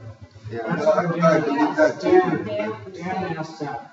She was practicing dispensary for cancer research. She was in Toronto, and there's Dr. Jim Hudson from BBC was doing research on cytokines. It's like a little film around the brain where all the nerve endings go.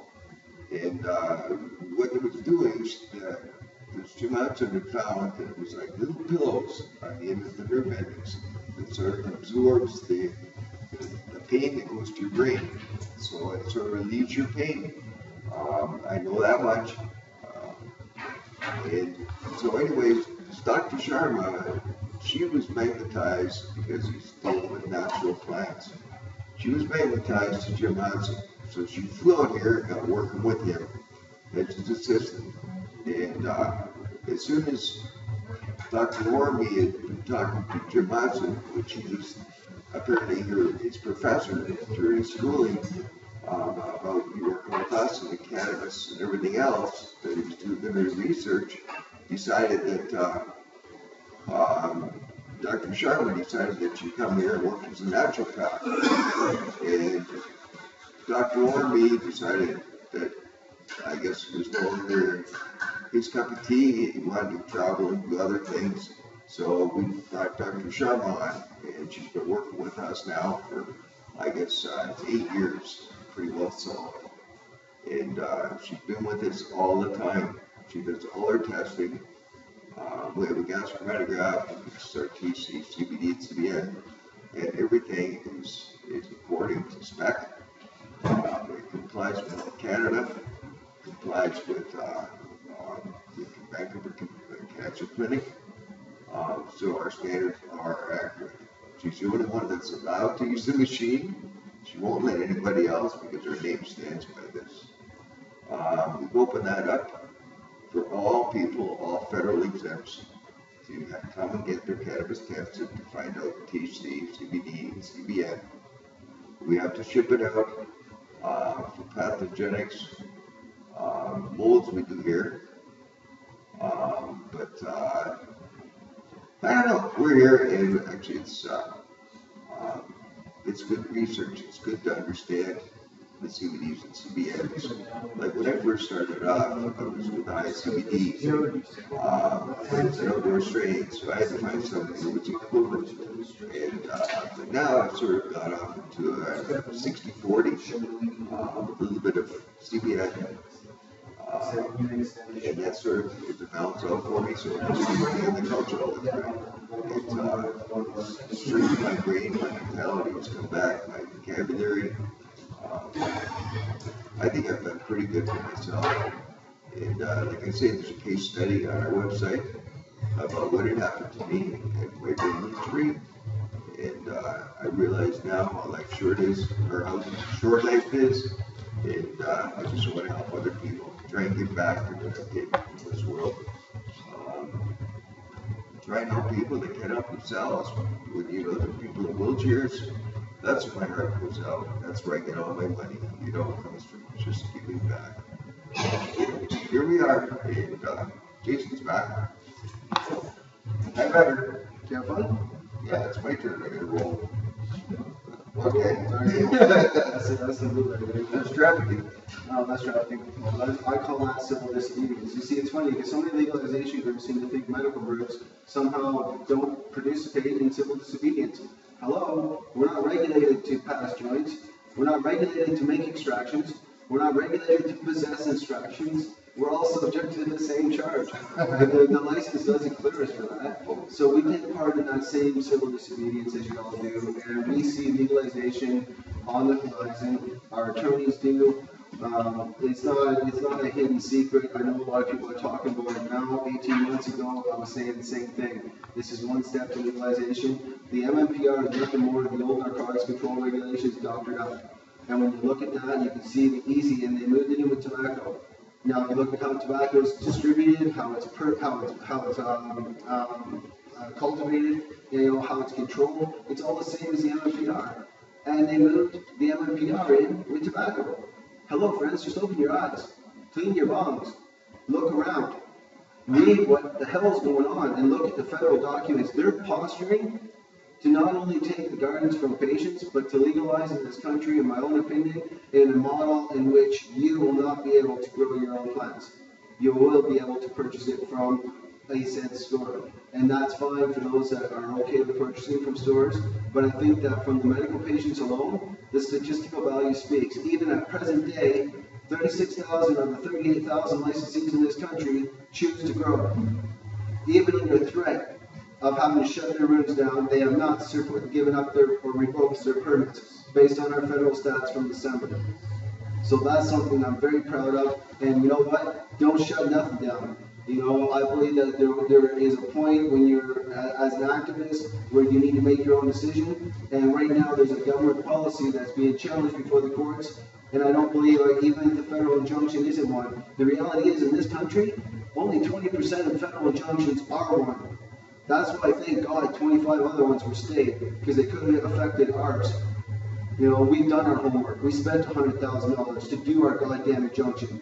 Make sure our patients in this country are protected. And for all y'all haters out there that want to say this was a BC matter, or this didn't involve me, or blah, blah, blah, blah, blah, blah, whatever. Look at what's going on now. It's for children. Exactly. Future of this country. But this is the problem, is that we have people on the east that seem to think this is a BC thing. Just because our lawyer's from BC and the client that founded it's from BC, that doesn't make it a BC thing. You know, my attorney said to me, Jason, I'd like to make this only BC. You know, it'd be cheaper. We'd have a better shot at the judge. I might know them. I said, no, we're staying federal. For everybody that uses it medically across Canada, it's our nation. You know, we're Canadian people. Stand up. The way we can do this is by helping, by donating a little bit of cash to help us out. We're all disabled people here, people. You know.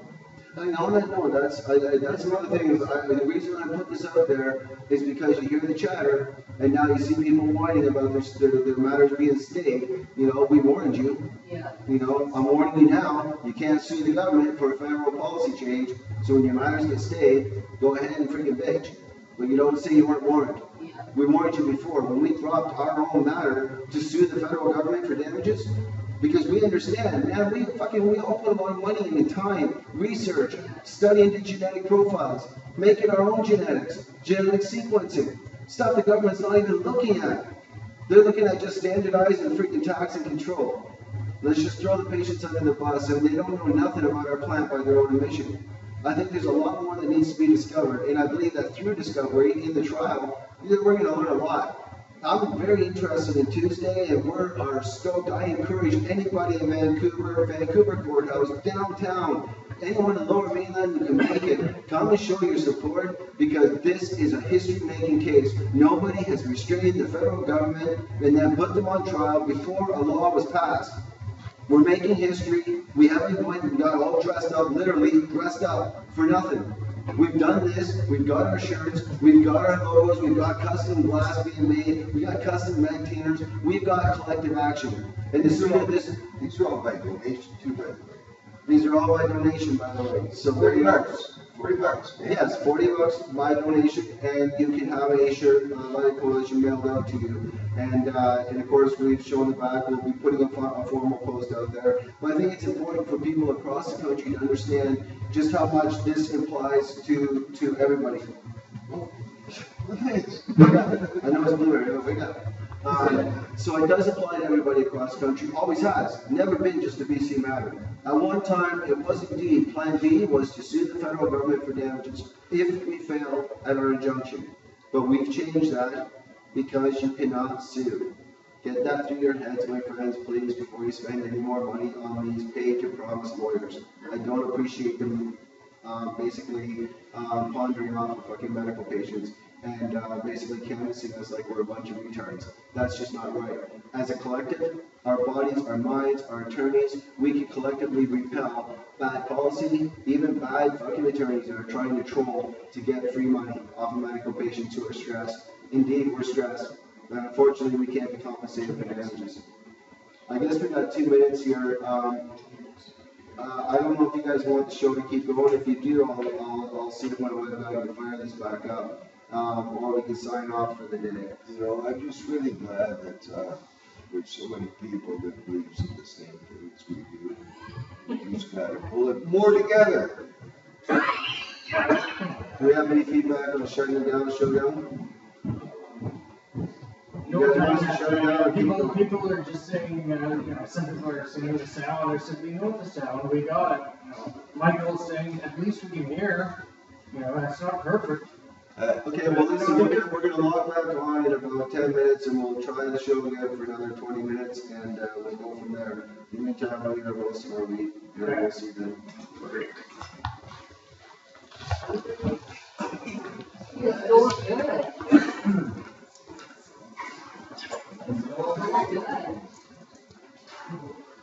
What's the news on that? There's a news on that. They have a release on that.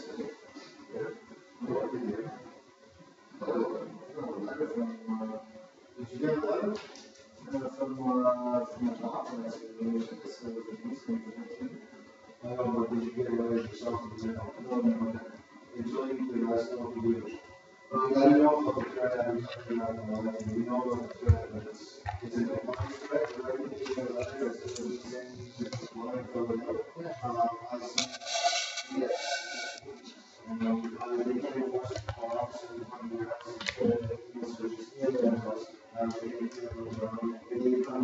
exercise the rest of them, they stay exercising the treasure. And they don't have to work with all the cause they keep doing. And that's what we can do with stuff on the floor now, so. It's kind of, it's what we do is we use the computer monitor, shut down over, because if you put it on over, they don't work on the yeah. I heard, we're supposed to be at least all to the brain for a year, but they're not saying that they're doing it. We don't know, we don't want to trust it. What we said is that we win. That would be 2 years flexibility for the court seat. That's what we want to use in the future. That's the best. The injunction are basically an injunction to this sort of thing which we want. So basically, we're using our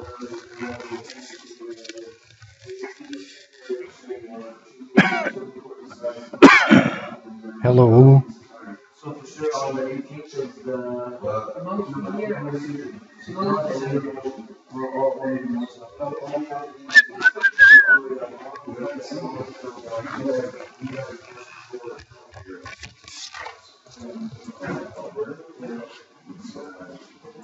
There's only 56 that he don't seem to allow, but it's a little bit of progress. Well, he jumped out and got involved, so he had 40,000. 40% completed already, so $1.5 million, set up, 40 or 60,000 square foot of building, just looking at it. It's kind of like 18, 20 different streams. And you want to try and set up with less of it. It's not about that, it's really about it, so they can try to look at 400 process. 450 different applications. You know, for this thing, let's bring it back up. So, he's reaching, techniques, check it out, that's back in order.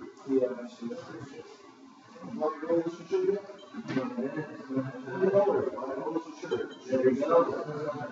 I saw that up on the internet. All the things are up. Everybody wants to make sure. And you know, like this one, yeah. Seriously, we're ship some still now. Apply for the shirt. But We should make sure I can get a rubber, I mentioned it would be a bunch of they already. well, I think one is going to go nuts. You know, To me, I think I'm really down by next week. the John Lindsay Council will order 1,000 if he doesn't do it. It's that simple. Wow, good table. This year. And then Kelly, he's big boys, and Yeah, very people. he wants one, I'm sure. He's a big old voice. Oh, yeah, I like one. Yeah, good guy. So what I guess is, so we can I've been on the show for 7 years, and I'm with the coalition, which is something that's very so at that juncture. All of the things on that shit, Yeah, Joe, that's decent. I know we had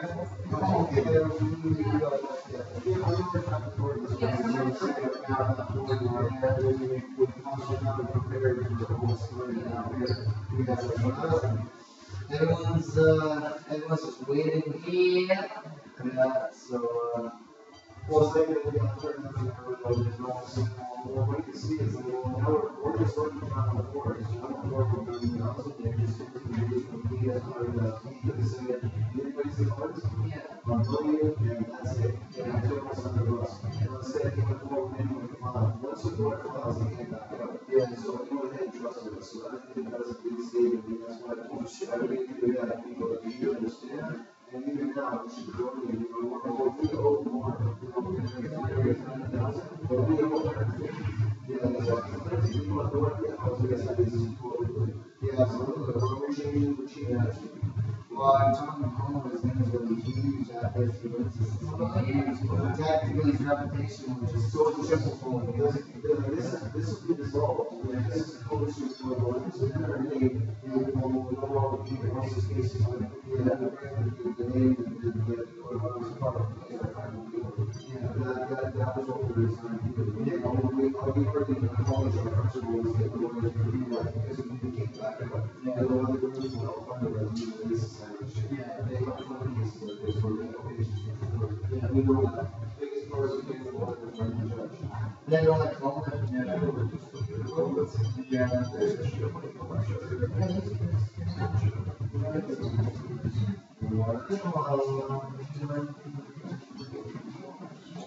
I think it was 12. Yeah. That's just a killing. Yeah. It's still,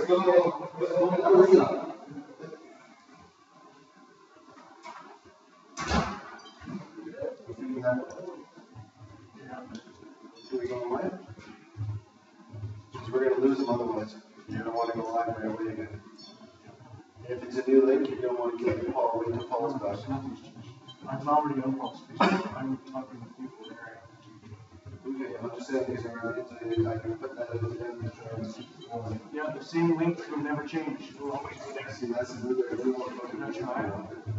Yeah. It's just. Trying not to get into Is that yours? yeah, it's my straight, it's not all that, my friends that do it, I'm using it, so I was just talking about that. You finish that. I just, yeah, that's the best part, is the little voice, I don't want to get you. Just don't look around when we're filming. No. I can get wasted and still be functioning. No, it doesn't change. We're used to filming, it's very hard, you'll see the computer controlling the audience, when we go to the money, you'll see a lot of the camera guy, we're used to that, you'll see we have 2 girls on each side, and they do crowd control. They just go like this with their arms so that nobody walks in front of the camera. We do all that shit, we work as a team. Yeah, no, we work as a team. And this year we'll all be in these shirts, so people that work for our will be in some of the shirts. All those in there, I'm half of them still there, but they'll be a lot cheaper, because those are expensive to be honest.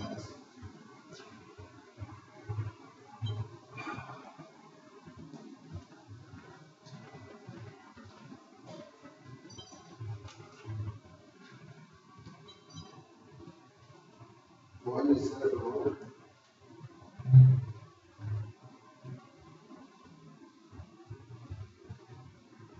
Hello?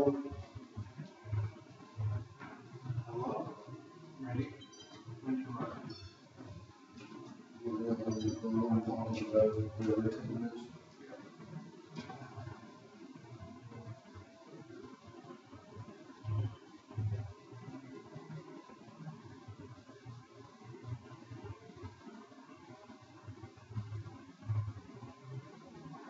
They say they can't hear. Right now? No, they couldn't hear at all. Oh no, they couldn't hear him. Of course, it was too echoey and stuff. No, they can't hear. Because there's nothing, we're not talking. No, before I understand. I know that already. So you fix that, remember? At the beginning, they kept Oh, talking. I forgot to say this about the actually change it. Yeah, refresh. Yeah, that's it. So we're just, it's only actually just 1.5 minutes. It's not that long. It's okay, just push the button. I think that works.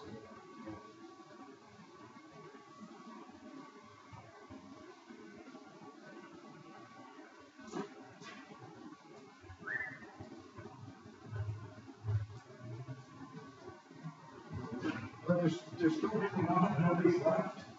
They're waiting for us. Taste. Do we have any questions? No, these people are mostly listening and watching. Is it that Paul there? Open the door, guy. What's that? So it's good that Paul opens the door. Yeah, exactly.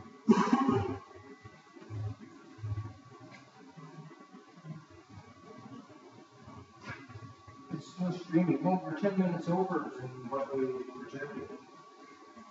I thought you were going to send me a link. Don't need to. You don't need to, it's the same thing. And just let you keep going. Nothing's changed. We're still the same people. And not, we're waiting for us. don't know where to go. We need to have a secure situation. Yeah. They can see the clothes. Yeah, because I moved the camera.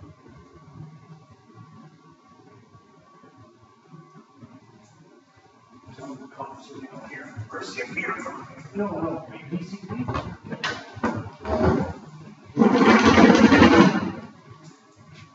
They want to see more of it. They want to see more of it. This is our members area.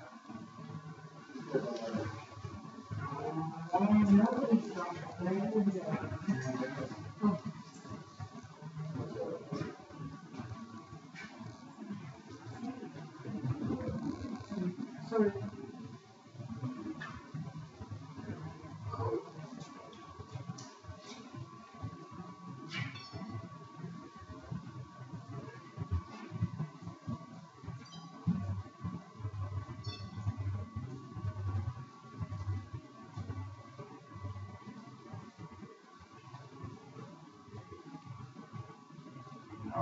Goodness, finally, I think, I still haven't got rid of that basement condition. Crap.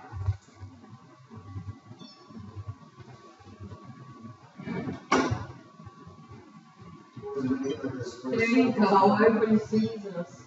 Is it the circle of the squares? Yeah, the stupid, I went to the settings, and I cannot find facial recognition settings to change even the display or whatever. The square doesn't show up, it should show up on the display, it should actually show up. It should show up when you take camera pictures, not freaking video. I don't know. That's really tripping me out. I can't get it. I don't get it yet. That's okay, I just need to blame it so simple. Yeah, you just said tech. Yeah, well, it is my fault because I should really. I don't know why I said this. I got rid of the demo mode because that kept popping up, so I figured that out. It's on.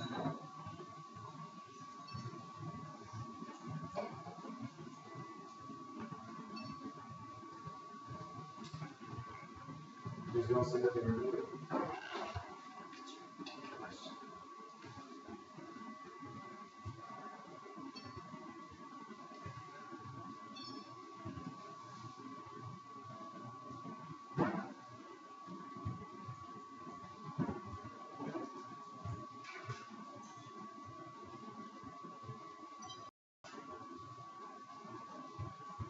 Let's see.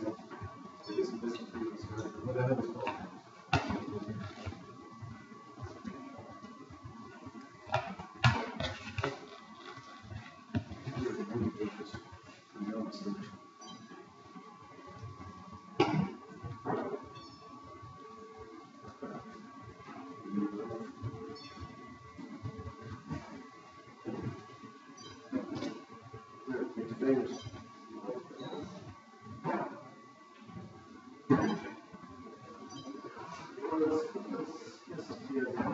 Michael says awesome.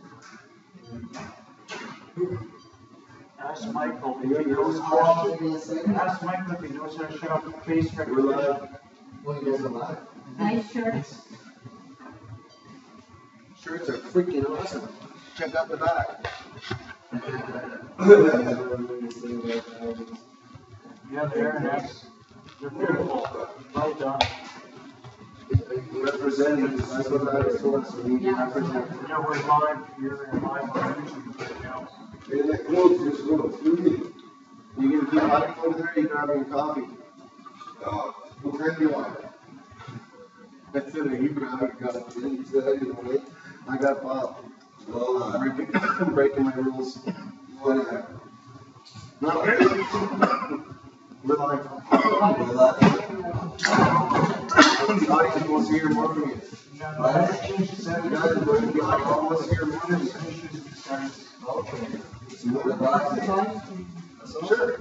Yeah, I'm actually streaming this live on YouTube right now. Yeah. That's good. Right now. Are there any questions or Took anything? us a long time. Any questions? Oh, are we gonna live stream the courthouse? We wish we could live stream the courthouse, but I think even for those that are lucky enough to get the contract, it's only the federal court reporters that get their cameras in. I'm sure many activists, however, will try to stream stuff out of their phones and or try to record stuff and put it out later. Those that get caught might use their phone by the mail, so I don't suggest anybody turn on audio recording devices in the corner. That said, activists are activists, what can you say? So yeah.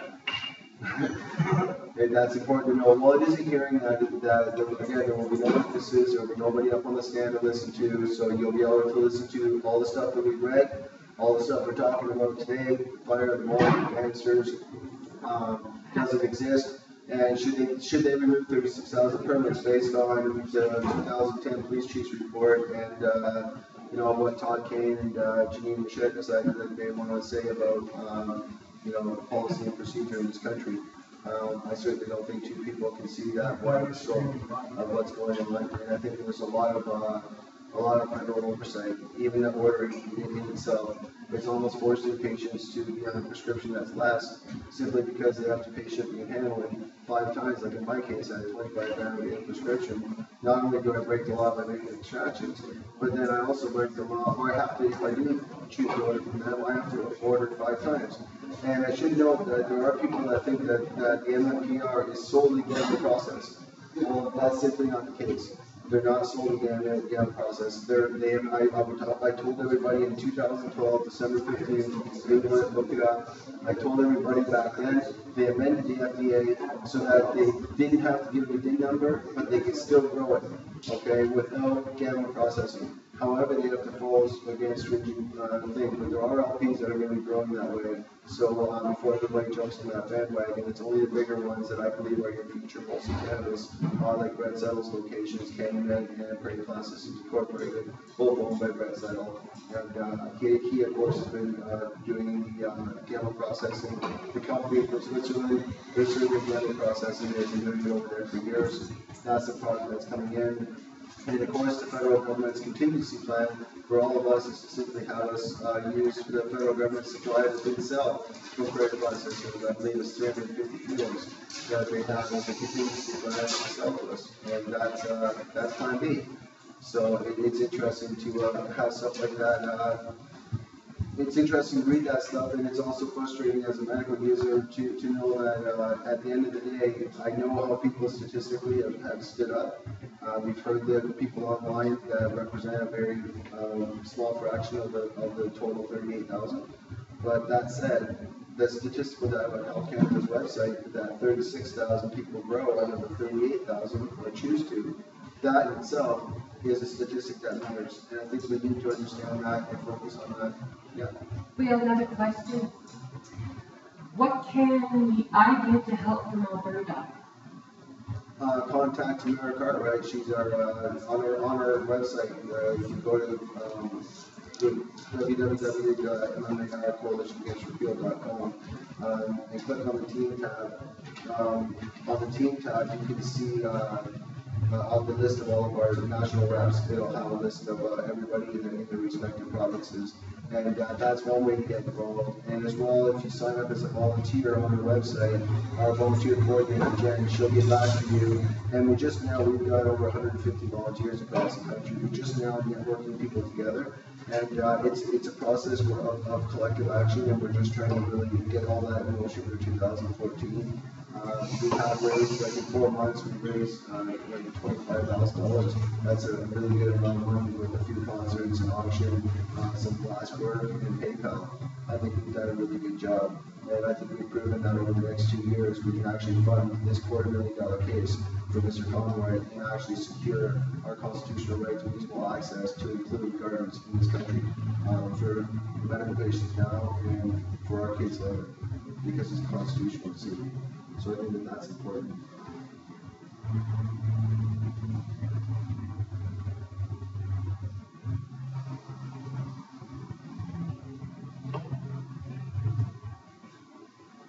Vancouver Website Services? Yeah, let's name the website. Vancouver Website Services. Who's that? Me. Well, that's you. Yeah, kudos myself, and then I built your site and blah, blah, blah. And if they Oh, want to is visit, I guess my webmaster wants you guys to know that his web company name is Vancouver websiteservices.com, and that's who's working on, again, Cannabis site, but it's working on the background. Since the day I founded the coalition, my focus has been on the coalition, and not on like I said, I haven't had my garden. My focus hasn't been on my plants, hasn't been on my society, because the education didn't really matter about how to grow anymore if there weren't going to be any gardens. So to me, the education mattered about how do we repel the MMPR. Sheila G has a question. Sheila John. Have you talked to John C about the change to the regulation announcement yesterday that they are sending the cops after us if we didn't send a letter saying we are destroying our supply? You know, I haven't spoken to John directly about that for direct legal advice. I've only, again, I'll reintegrate that in my own opinion. What they're saying there is that they will notify police. They're not saying that police are going to come and enter your home. They cannot come in without probable cause, and I don't believe that a federal, not only do they not have the money to enforce it, I don't believe that a federal policy is able to be enforced. But again, I'm an activist, I'm not an attorney, and it's a question I'll definitely be running by John. I just want to allow him to stay focused on what matters right now, and that's Tuesday's injunction. So I don't want to let him alone. I don't want him to get out of this cage. I want him to go in there, go in the war room, and kick some ass for us. Well, I know that they put kind of scare tactics before on this, and I think that's all it is this time. But like Jason said, you know, we have to wait for John to get this dealt with, this injunction. That's the big one. But we've got to fund this. We don't know how much it's going to cost. It could be up to $500 million, depending where we're going to go and how it's going to take. But as long as we can keep our grows, have at her, guys. Well, that's it. I mean, again, in a government, I mean, people out there want to look at it and want to know what message do we project. What do we do after April 1st? What do we project out to people? What do we say? You know, I think it's important that people understand that April 1st,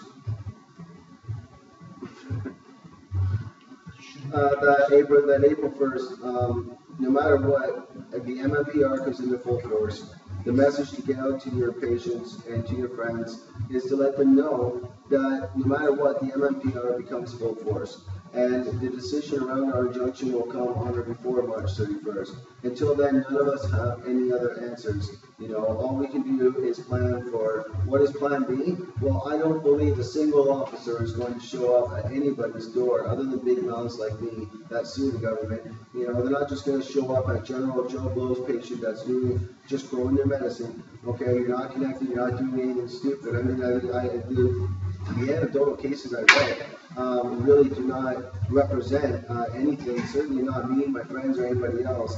Again, unless they're considering every time that we pass a joint to one another to be trafficking. Well, then, yeah, I've committed that offense, I guess, quite a bit. Okay, another question from Sheila J. I'm wondering, can John use this against them on Tuesday, part of the argument to keep the status quo? I'm not sure how it would tie into other than the fact that it goes once again to show that, like the kidney litter suggestion, that the federal government is going over and out of their way to fearmonger patients into shutting down their gardens before the constitutionality of the MMPR has been decided in this country, not only in the injunctive form, but also in the constitutionality form, which is the federal constitutional challenge. That will follow. No matter what, win, lose, or draw, on this injunction, there will be a constitutional challenge. 25 of them, in fact, across the country. How many will withdraw, I don't know. But there will be a lot of challenges. This is far from over. This is just beginning. Okay, we got an interesting message from Space Roma. To all my Canadian brothers and sisters, I hope everything turns out for you guys. I know here in Washington we're fighting for our rights as well. Keep your gardens green and keep your hearts in it. As for Washington. Right on. Hey, the Washington's a good example. I felt so bad when, you know, I seen 2 states legalized, and I was like, man, how did the U.S. jump over us?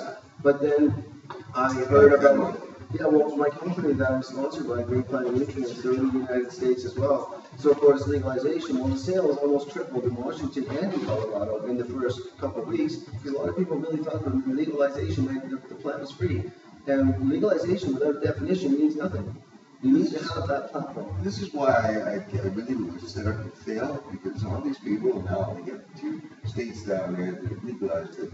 All these people now, they can see the money, the income that's coming in. And it's going to be the big guys, they're going to be jumping all over this because we're talking corporate money, big money. It's more, the more they get, the more they want. You know, they're not thinking about the little guy. Marijuana Inc. is a prime example. That's Bill Gates' former assistant. Exactly. And they even had the guts to call themselves Marijuana Inc. rather than Cannabis Inc. or something, because again, staying away from the scientific people. But they call themselves Marijuana Inc. You know, America is basically working with Mexico. 17 states are proposing to legalize. Alaska is proposing 6 plants per person and 12 plants per home, same as Colorado. And there nowhere else is cannabis spontaneously combusting or collecting mold, but here in Canada. And I'm really interested to see what the Crown has to say, other than parroting these anecdotal reports, which in my own opinion, police those bad growers, throw their asses in jail. They misrepresent the majority of medical patients who grow safely, effectively, and it's no more dangerous than the exotic plant herb gardens that are out there. You know, and many people taking away their right to greenhouses. Really? You know, the most safest and most efficient way to grow is in your backyard. You know, and I believe with legalization, you look at Colorado, no crime, police enforcement down, okay, gangs, no value. The only problem Colorado has is they can't keep enough supply, and they can't bring nothing in through the border. You know, but here in Washington, we see in DC, why $1,300 a pound on the street? Why has it done that? Because they legalized in Washington. Legalized and taxed, but unfortunately Washington did not get that right to grow, and Colorado did. And I think the people standing up, and God bless America for doing that, go and stand up and repel any attempt to remove the plants from the people, because we're going to legalize in North America. And when we do, we do not want the government, corporate bigwigs taking over our plant that they, by their own admission, know nothing about and claim has no medical value in both our countries.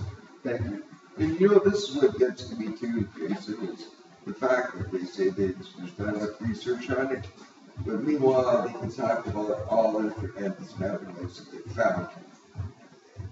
Like, and they know what each one consists of. Like, there's no research with that. Give me a break. Yes, true.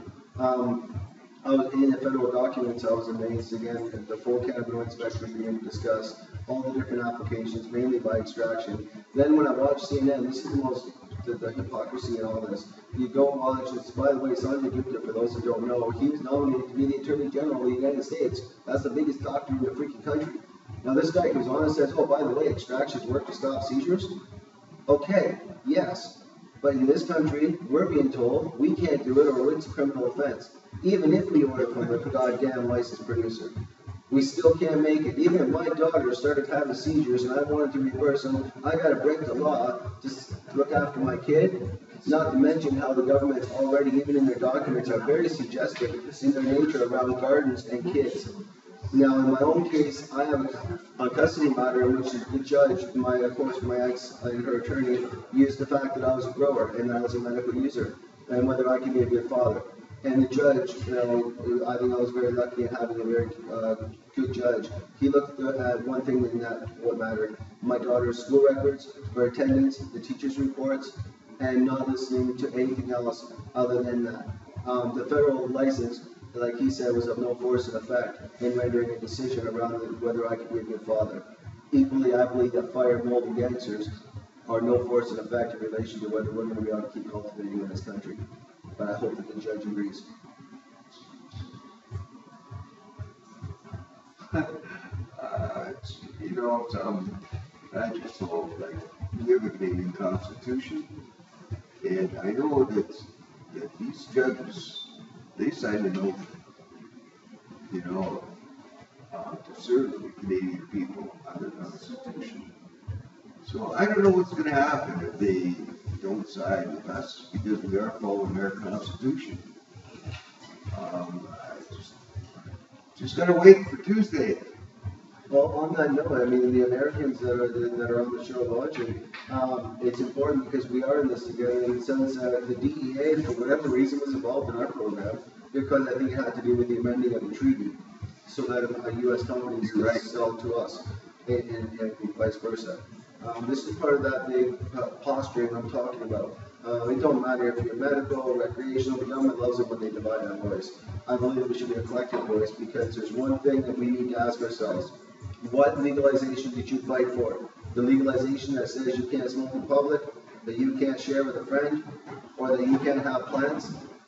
What legalization are we talking about? Because platforms and models matter. And unfortunately, people are screaming legalize, and the government, you're walking right into their hands. Washington learned that. Colorado went the right way. The rest of the states are curving the way of gardens. I believe the federal government, after enough examination, will make the decision in America to allow plants. Because the people in America seem to have a lot more balls and stand up and unite when they need to. And Canadians need to do the same thing. Right now, this fight's about medical patients in this country in our gardens. But constitutionally, it's about this country. You're right. You are right. You know, I keep thinking about when we had the gold rush. You know, and now we get the green rush.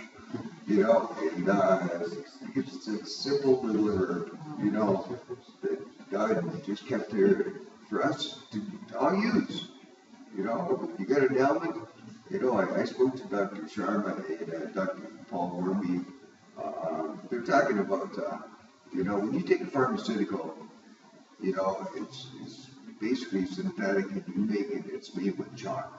So that chalk stays in your body, in your system somewhere, your kidneys, your liver, your pancreas, wherever it might be, and it creates a lesion. Well, and that could also be blocking something else, another nerve that might be in there, that's like an important nerve for some other part of your body. And so that's kind of like the malfunction. So feed you a pill to fix that problem. And it keeps going and going and going. So you got all this synthetic stuff that's in your system, in your body doesn't know what to do with. And so it just sits there and creates a lesion. So with the natural plant, the body accepts exactly what it needs and it flushes it through. There's never been a death in this thing. You know, it's just because it's all in green. You know, I can see that. It's all green. You know, and it's too bad. You know, it's here in North America, basically it's all from all UN countries, you know, the ones that are trying to control this. Man, I don't know what to do. It's funny, we see a country like Uruguay, they get it right. Uruguay goes and they, kudos to him. Kudos to him. Well, you know, Uruguay goes and they legalize, and they don't have fire, they don't have mold, and it's illegal for some time. And again, a reasonable number of plants, and they don't have any crime or anything else. It's only here in Canada, but again, Canada is at the federal level. We've been legal in this country for 12 years for medical patients, and they're posturing to legalize. So of course, it matters now, what are the gardens going to do? And the posturing around putting monetary gain, you're right, Paul, putting monetary gain ahead of the Constitution is something that is simply not the Canadian way. We pride ourselves on looking after our sick, dying, and disabled. I grew up being a patriot based on those fundamentals of our country, and very proud. That's the difference between us and other countries. But this is the first time I've seen the federal government take a stance against medical patients over a scarlet letter called marijuana. You know, it keeps going back in my head time and time again. My father, he wasn't a real good father, but he did the best he could. You know, and but he served both wars for the people of this country. You know, and I really feel this is time that I have to serve the people of this country. You know, and it's just giving back what I've taken from this world. This is right. You know, what we're doing, and I feel totally wrong with this government. It's not right. It's not right. For those of you out there, if you don't know how to get involved, or if you want to know how to help out, spread our links. Let people know that if you go to Facebook, just go to the MMPR Coalition version 2.0. Come join the group. A couple thousand people in there talking about these issues. The focal points of the group is mainly, again, awareness of what's going on with the MMPR. focus on John W. Conway for funding for this legal matter, and of course studying the legal documents. And as we go through this, just so everybody knows, this is kind of like an unfold for you like history. Not only have you seen that we've released our injunction documents, our pleadings are going to be released soon, and as we go through the constitutional challenge, we will release documents that are applicable to public record. We're not going to make people search through the Freedom of Information Act. We're going to be transparent as hell about this fight because it is so fundamental. 3,000 patients spoke up in victim impact statements around this issue and have said how they feel. So that's, to me, statistically, again, speaks volumes for the country of Canada and how the patients feel. I'd like to make an announcement from Sheila J. One last one. She says, you guys rock. Thanks for all the hard work, Jason. Thanks so much for starting this. Honestly, I don't know what I'd do without coalition support. Can't wait to share this. Make history. That's from Sheila J. Thanks, Sheila. Thanks, Sheila. Space Bomb says, Space Bomb. I says, I wish I could be there to help you guys personally. I'm fighting my own physical disabilities. But one day I want to come up and take part in this wonderful culture with you guys. Our culture. It's one plant, one love, and thank you very much. And again, it wasn't just myself that started this, it was myself and several friends. I'm just the guy that put the money up for the attorney. But it took friends, a collective, and we had to spread our tentacles out and network in ways we've never networked before, fly from coast to coast, and use social media. We built a coalition with $1,200. We're proud of that. That's right, man. And we're power and strength. There's no doubt. Any little donation will help us. But it all adds up. Like when I learned, like 101 makes $3 if we do this right. And it's gonna work. You know, together we can, guys. We can raise funds having a bake sale, a simple raffle, everything helps the case. Everybody can do their part, small or big, it doesn't matter, we're all about the coalition collective. Well, let's just say, knowing our roots, that's part of the reason our insurance we had from 2012 to 2016 is because we were founded in 2012. And at that time, there was 5 or 6 of us that were working diligently, and we had a vision of where we are now. And we're very proud to say that we never dropped our focus. You can watch the oldest videos on the coalition, and our message was the same. We are going to seek an injunction and protect the gardens of the country and reasonable access for patients. We have not changed our message. The coalition has been on point from 2012, and we're on point now. When your privacy was breached, we filed action. We went on point again. We remain on point.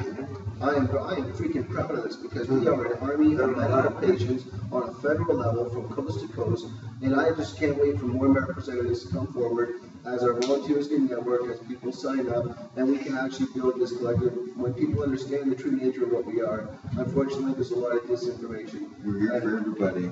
Yeah. I have one more announcement from Cheryl Rose. As far as parenting and growing cannabis, I grew it for Haley while she was a minor, and was an even younger minor in my own. Social services never questioned the safety of either of my children. Well said, Cheryl. Yes, Haley's comment. Haley's special. We can speak to that, Paul. Yeah, I watched Haley come right from being, she was pretty sick. She had seizures all day, grand mal seizures all the time. And all of a sudden, her mother went down to Marguerite's and tried to vaporize her, and she didn't have any seizures that night. And that really attracted Paul Orbeez all over like she knew a blanket. And we work with the catacaps and everything else here in this society where you leverage to just minimum of these seizures. And I watched that little girl turn around and turn into a beautiful, she actually came here when she was 15, I believe.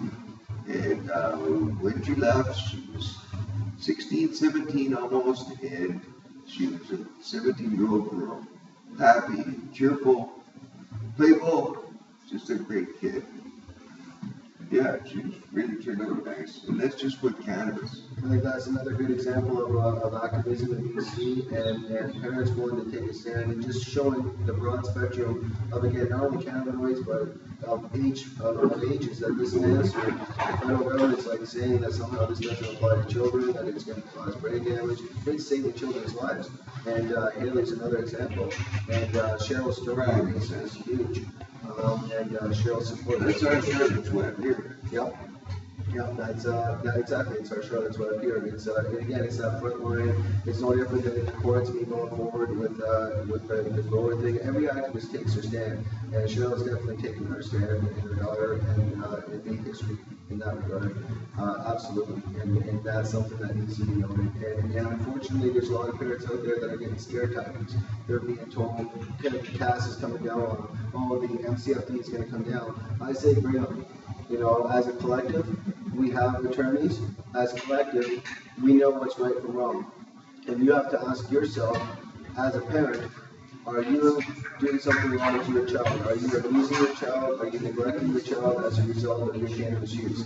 And that's no different than making a sound decision on whether you can get your car and drive. There's no medical test that's going to determine when you did or didn't smoke a joint. Only you can determine that. So that's a crowd. Like, all of this, it's a crock of shit, you know?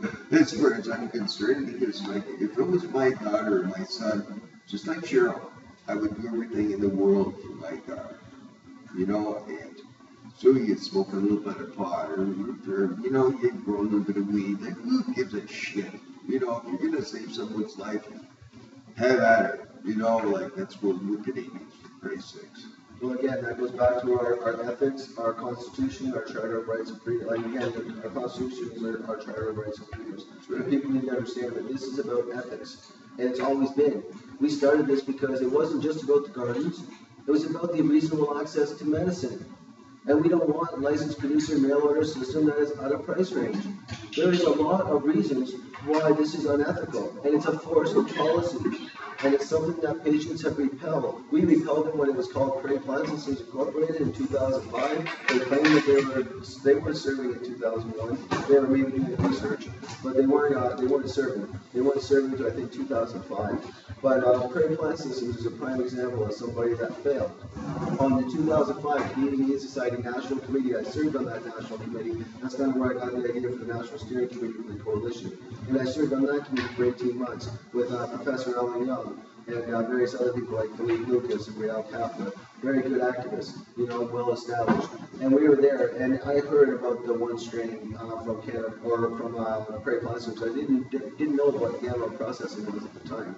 But on that national committee, I still banged my hand and said, one strain will not fix all. You're overshooting the mark. And once again, you know, now they're saying, oh, we got 60 strains. They're still missing the mark. You cannot patent evolution. When you got plant A and plant B and you get plant C, the guy down the street's got something that the LP don't. And to try and take away something like that from the people without any just cause, other than you're firing your mold and your gangsters, I suggest that you come up with some a little more ammunition there. And that's just my own opinion, based on what I read. But we'll see what the legal arguments have, because to me, of course, I'm wrapped up for our attorney. I'm wrapped up for our team. You know, a lot of heart and passion has went into this, time and effort, countless hours. People have put their lives on hold. Some people have been hospitalized here. People have been hospitalized over this. And now for the government to have the balls to come out yesterday and actually threaten, you know, and not only if people read the federal documents, you can see the threats on our kids, on our family. And now to fucking threaten us that if you don't comply with some goddamn order, we're going to have the police come to your house. I call it bullshit. You know, go ahead and enforce that. I suggest everybody arm themselves with a cell phone, learn how to use your freaking camera, and record them when they come to the door and put it on Facebook. And show Joe taxpayer how they're wasting money enforcing stupid policies on medical patients who've never hurt anybody. Not on statistics, not on fire, and not on nothing. All they've got is a few anecdotal bad fucking apples. And I think out of 36,000 people, you're always going to find a few bad apples. Otherwise, you're living in Wonderland. You know, really. That's the way I see it, straight up. There's no other way to look at these documents other than to say the Crown's got their position, and their position is very distorted, and it's distorted by fire chiefs and by police who feel that they're policy advisors. And the policy advisors feel they're police officers or they're police chiefs. And together they've hyped each other up into the point that they've made criminals out of medical patients. with no just cause, and they tried to take our permits. I say tried until, again, the Constitution speaks. They have tried to take my license. I will not shut down. I will not stop growing, whether I have to go to covert, no matter what I do, until the constitutionality of the MMPR has been decided in the country of Canada. I will not stop growing, and I hope that people continue to grow, because when legalization comes, we want plants for the people. We do not want prison for plants. Exactly. Well, that's why you have different organizations out there like me. It's all ex-police officers and people that know the system, but they know that cannabis is good.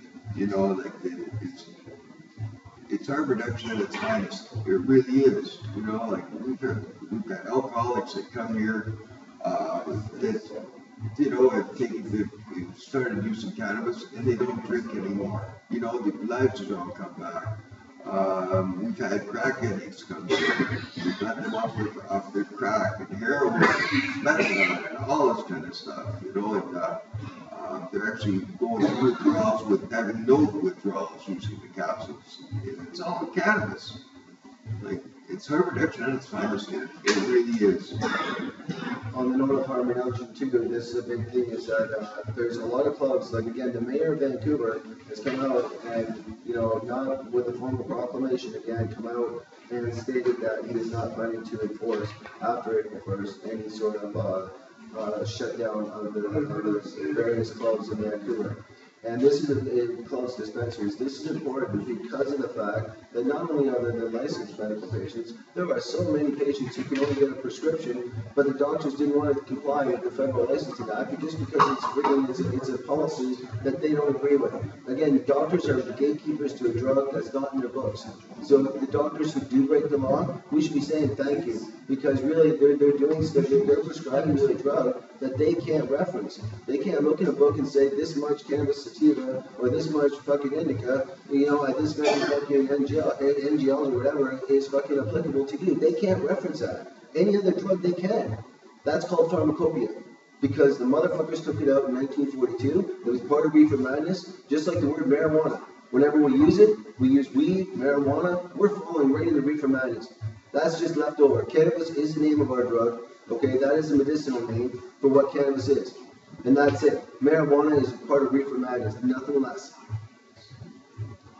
So we're basically shutting down here in 5 minutes. If there's any questions, I suggest we fire them out now. Yeah. Bring it on.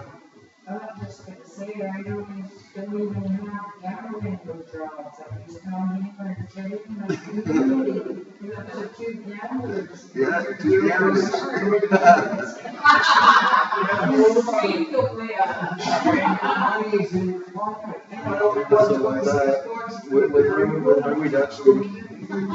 With harm reduction, we certainly know that clubs, again, this is part of the reason I think the mayor said this, and what I was going at with harm reduction is there's clubs in the downtown east side that are certainly doing harm reduction in a host of ways, working with recovery houses, doing talks, doing frontline activism. That's amazing stuff, and that's the clubs that I hope they're talking about. They're doing the right work. They're providing a service that the federal government simply has failed to provide. And until such time, no clubs should be shut down or removed. These are public services, and I believe that they can be more better policed, potentially. You know, they can be looked into under Societies Act. There's different ways to incorporate clubs into a provincial model, you know, but unfortunately the federal government has this position that no extractions, even though it saves babies' lives, you know, can be had in Canada. No plants for medical patients because we're a danger to ourselves and the public, you know, and, you know, heaven forbid that we make a brownie because we might hurt ourselves making butter. I'm fucking confused. When cooking grease is the number 1 fire starter, we got 30% for all fires in this goddamn country. With what the government gives us people on disability is minimal. So we don't even have money to go out for a coffee or socialize or try and mingle. They just want you to eat your pills and stay in your room. You know, that's no good. You know, having a place, a community where you're all disabled and you might not be the same disability, but you get to talk to one another. And that was about 60% of my recovery for me. You know, it means so much to everybody just to have a place where they can, disabled people, to have a place that they can call theirs. You know, it's a community, and I'm telling you, it's therapy. I believe that on that note, if we continue doing live streams and we don't know what we're going to do, we just kind of did this today to see if we can try to answer some questions. But at the same time, we can look at whether we want to do this on a bigger note in the future and have colleagues, have more dialogue with administrators, and have a much more organized show. Again, we just threw this together to try and squash some of the rumors and fear-mongering that the federal government's doing, and remind people that the constitutionality of the MMPR remains in disarray until such time as it quits speak. It's been fun, Jason, and I finally got it on the air, so I got to say a little bit. There you go. So I'm happy. Happy. Together we will. She asked Sheila J again. She asked, do we know who the judge is for Tuesday? And are we scheduled for a full day? That's a good question. I was wondering whether it was going to be carried over. I know that it is potentially going, and you can't guess these things because, as we know, these things can be argued and stayed down, and different things can happen. Well, not stayed down, but carried over. For various reasons, but at the same time, I believe it's just a day. We do not even know the courtroom, believe it or not. I want to post out the courtroom, and unfortunately, we don't even know when it'll be posted the morning of. And it'll be in the federal courthouse downtown Vancouver. Look for the people wearing shirts like this, and be proud of people when they smoke them outside. Yeah, look for the smoke. You should find this. And of course, and again, on that note, though, that I'm trying to be comical about it, but at the same time, when we're inside the courthouse, always respect the bailiffs, always respect the courts. We are putting the government on trial. We're not the defendants, and we certainly want to show respect to the courthouse at all times. So let's keep that going. I've watched John over the years, and he's one hell of a lawyer, boy. I've got so much faith in this guy. He's going to save us, guys. He's going to save us. Yeah. Okay. On that note, I thank everybody that tuned in. Not a lot of people, but I think if we explore this further, we can probably bring a good medical show and open up some good dialogue, especially as we transition through some of these scary times. Win, lose, or draw, I think we can even potentially do another show before Tuesday, and when people have more questions. So you let them know we're going to send a link out to the MMPR because they're all asking where to donate. Oh, if you want to know where to donate, you just Google MMPR Coalition. You'll get to our site. I'm sending them a link. I guess our tech guy is sending you a link to where to donate. But as well on our website, there's a donate button where you can donate through PayPal, MasterCard, or otherwise, or you can call up John Conway's office directly and you can do a donation through that way. If you do a donation through the direct through John Conway, make sure you say it's for the Coalition Against Repeal. Our primary trust account is with John Conway. However, he does have other clients, so if you don't say which account it's for, it may very well end up in somebody else's account. Well, it won't let me post it. It won't let me post the website. Okay, so anyway, just Google MMPR Coalition, and when you get to our website, you'll be able to then see the donate button, and as well, check out the Facebook group, and when there, you'll see it's a group that follows our operating principles very strictly, and we have administrators in there, and we have focal points that we stick to, and we do our best not to stray away from that. It's everything to do with the MMPR, and really everything that deviates away from this legal matter, we don't focus on. We've had our eye on the ball for, since 2012, and we're going to have our eye on the ball through into 2016 until the constitutionality of the MMPR is decided. This is Jason Wilcox, and we'll see you in the next show. Together we can. Together we can.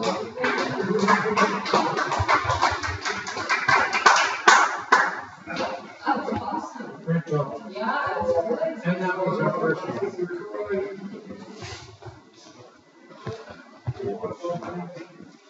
Did you call saying bingo players, gamblers?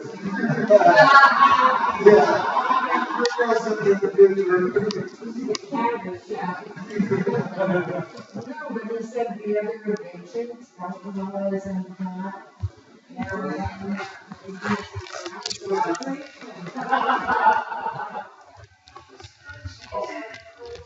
You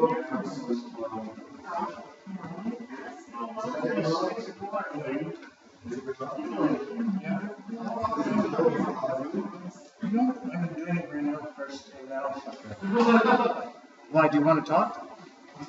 Why? It's still on.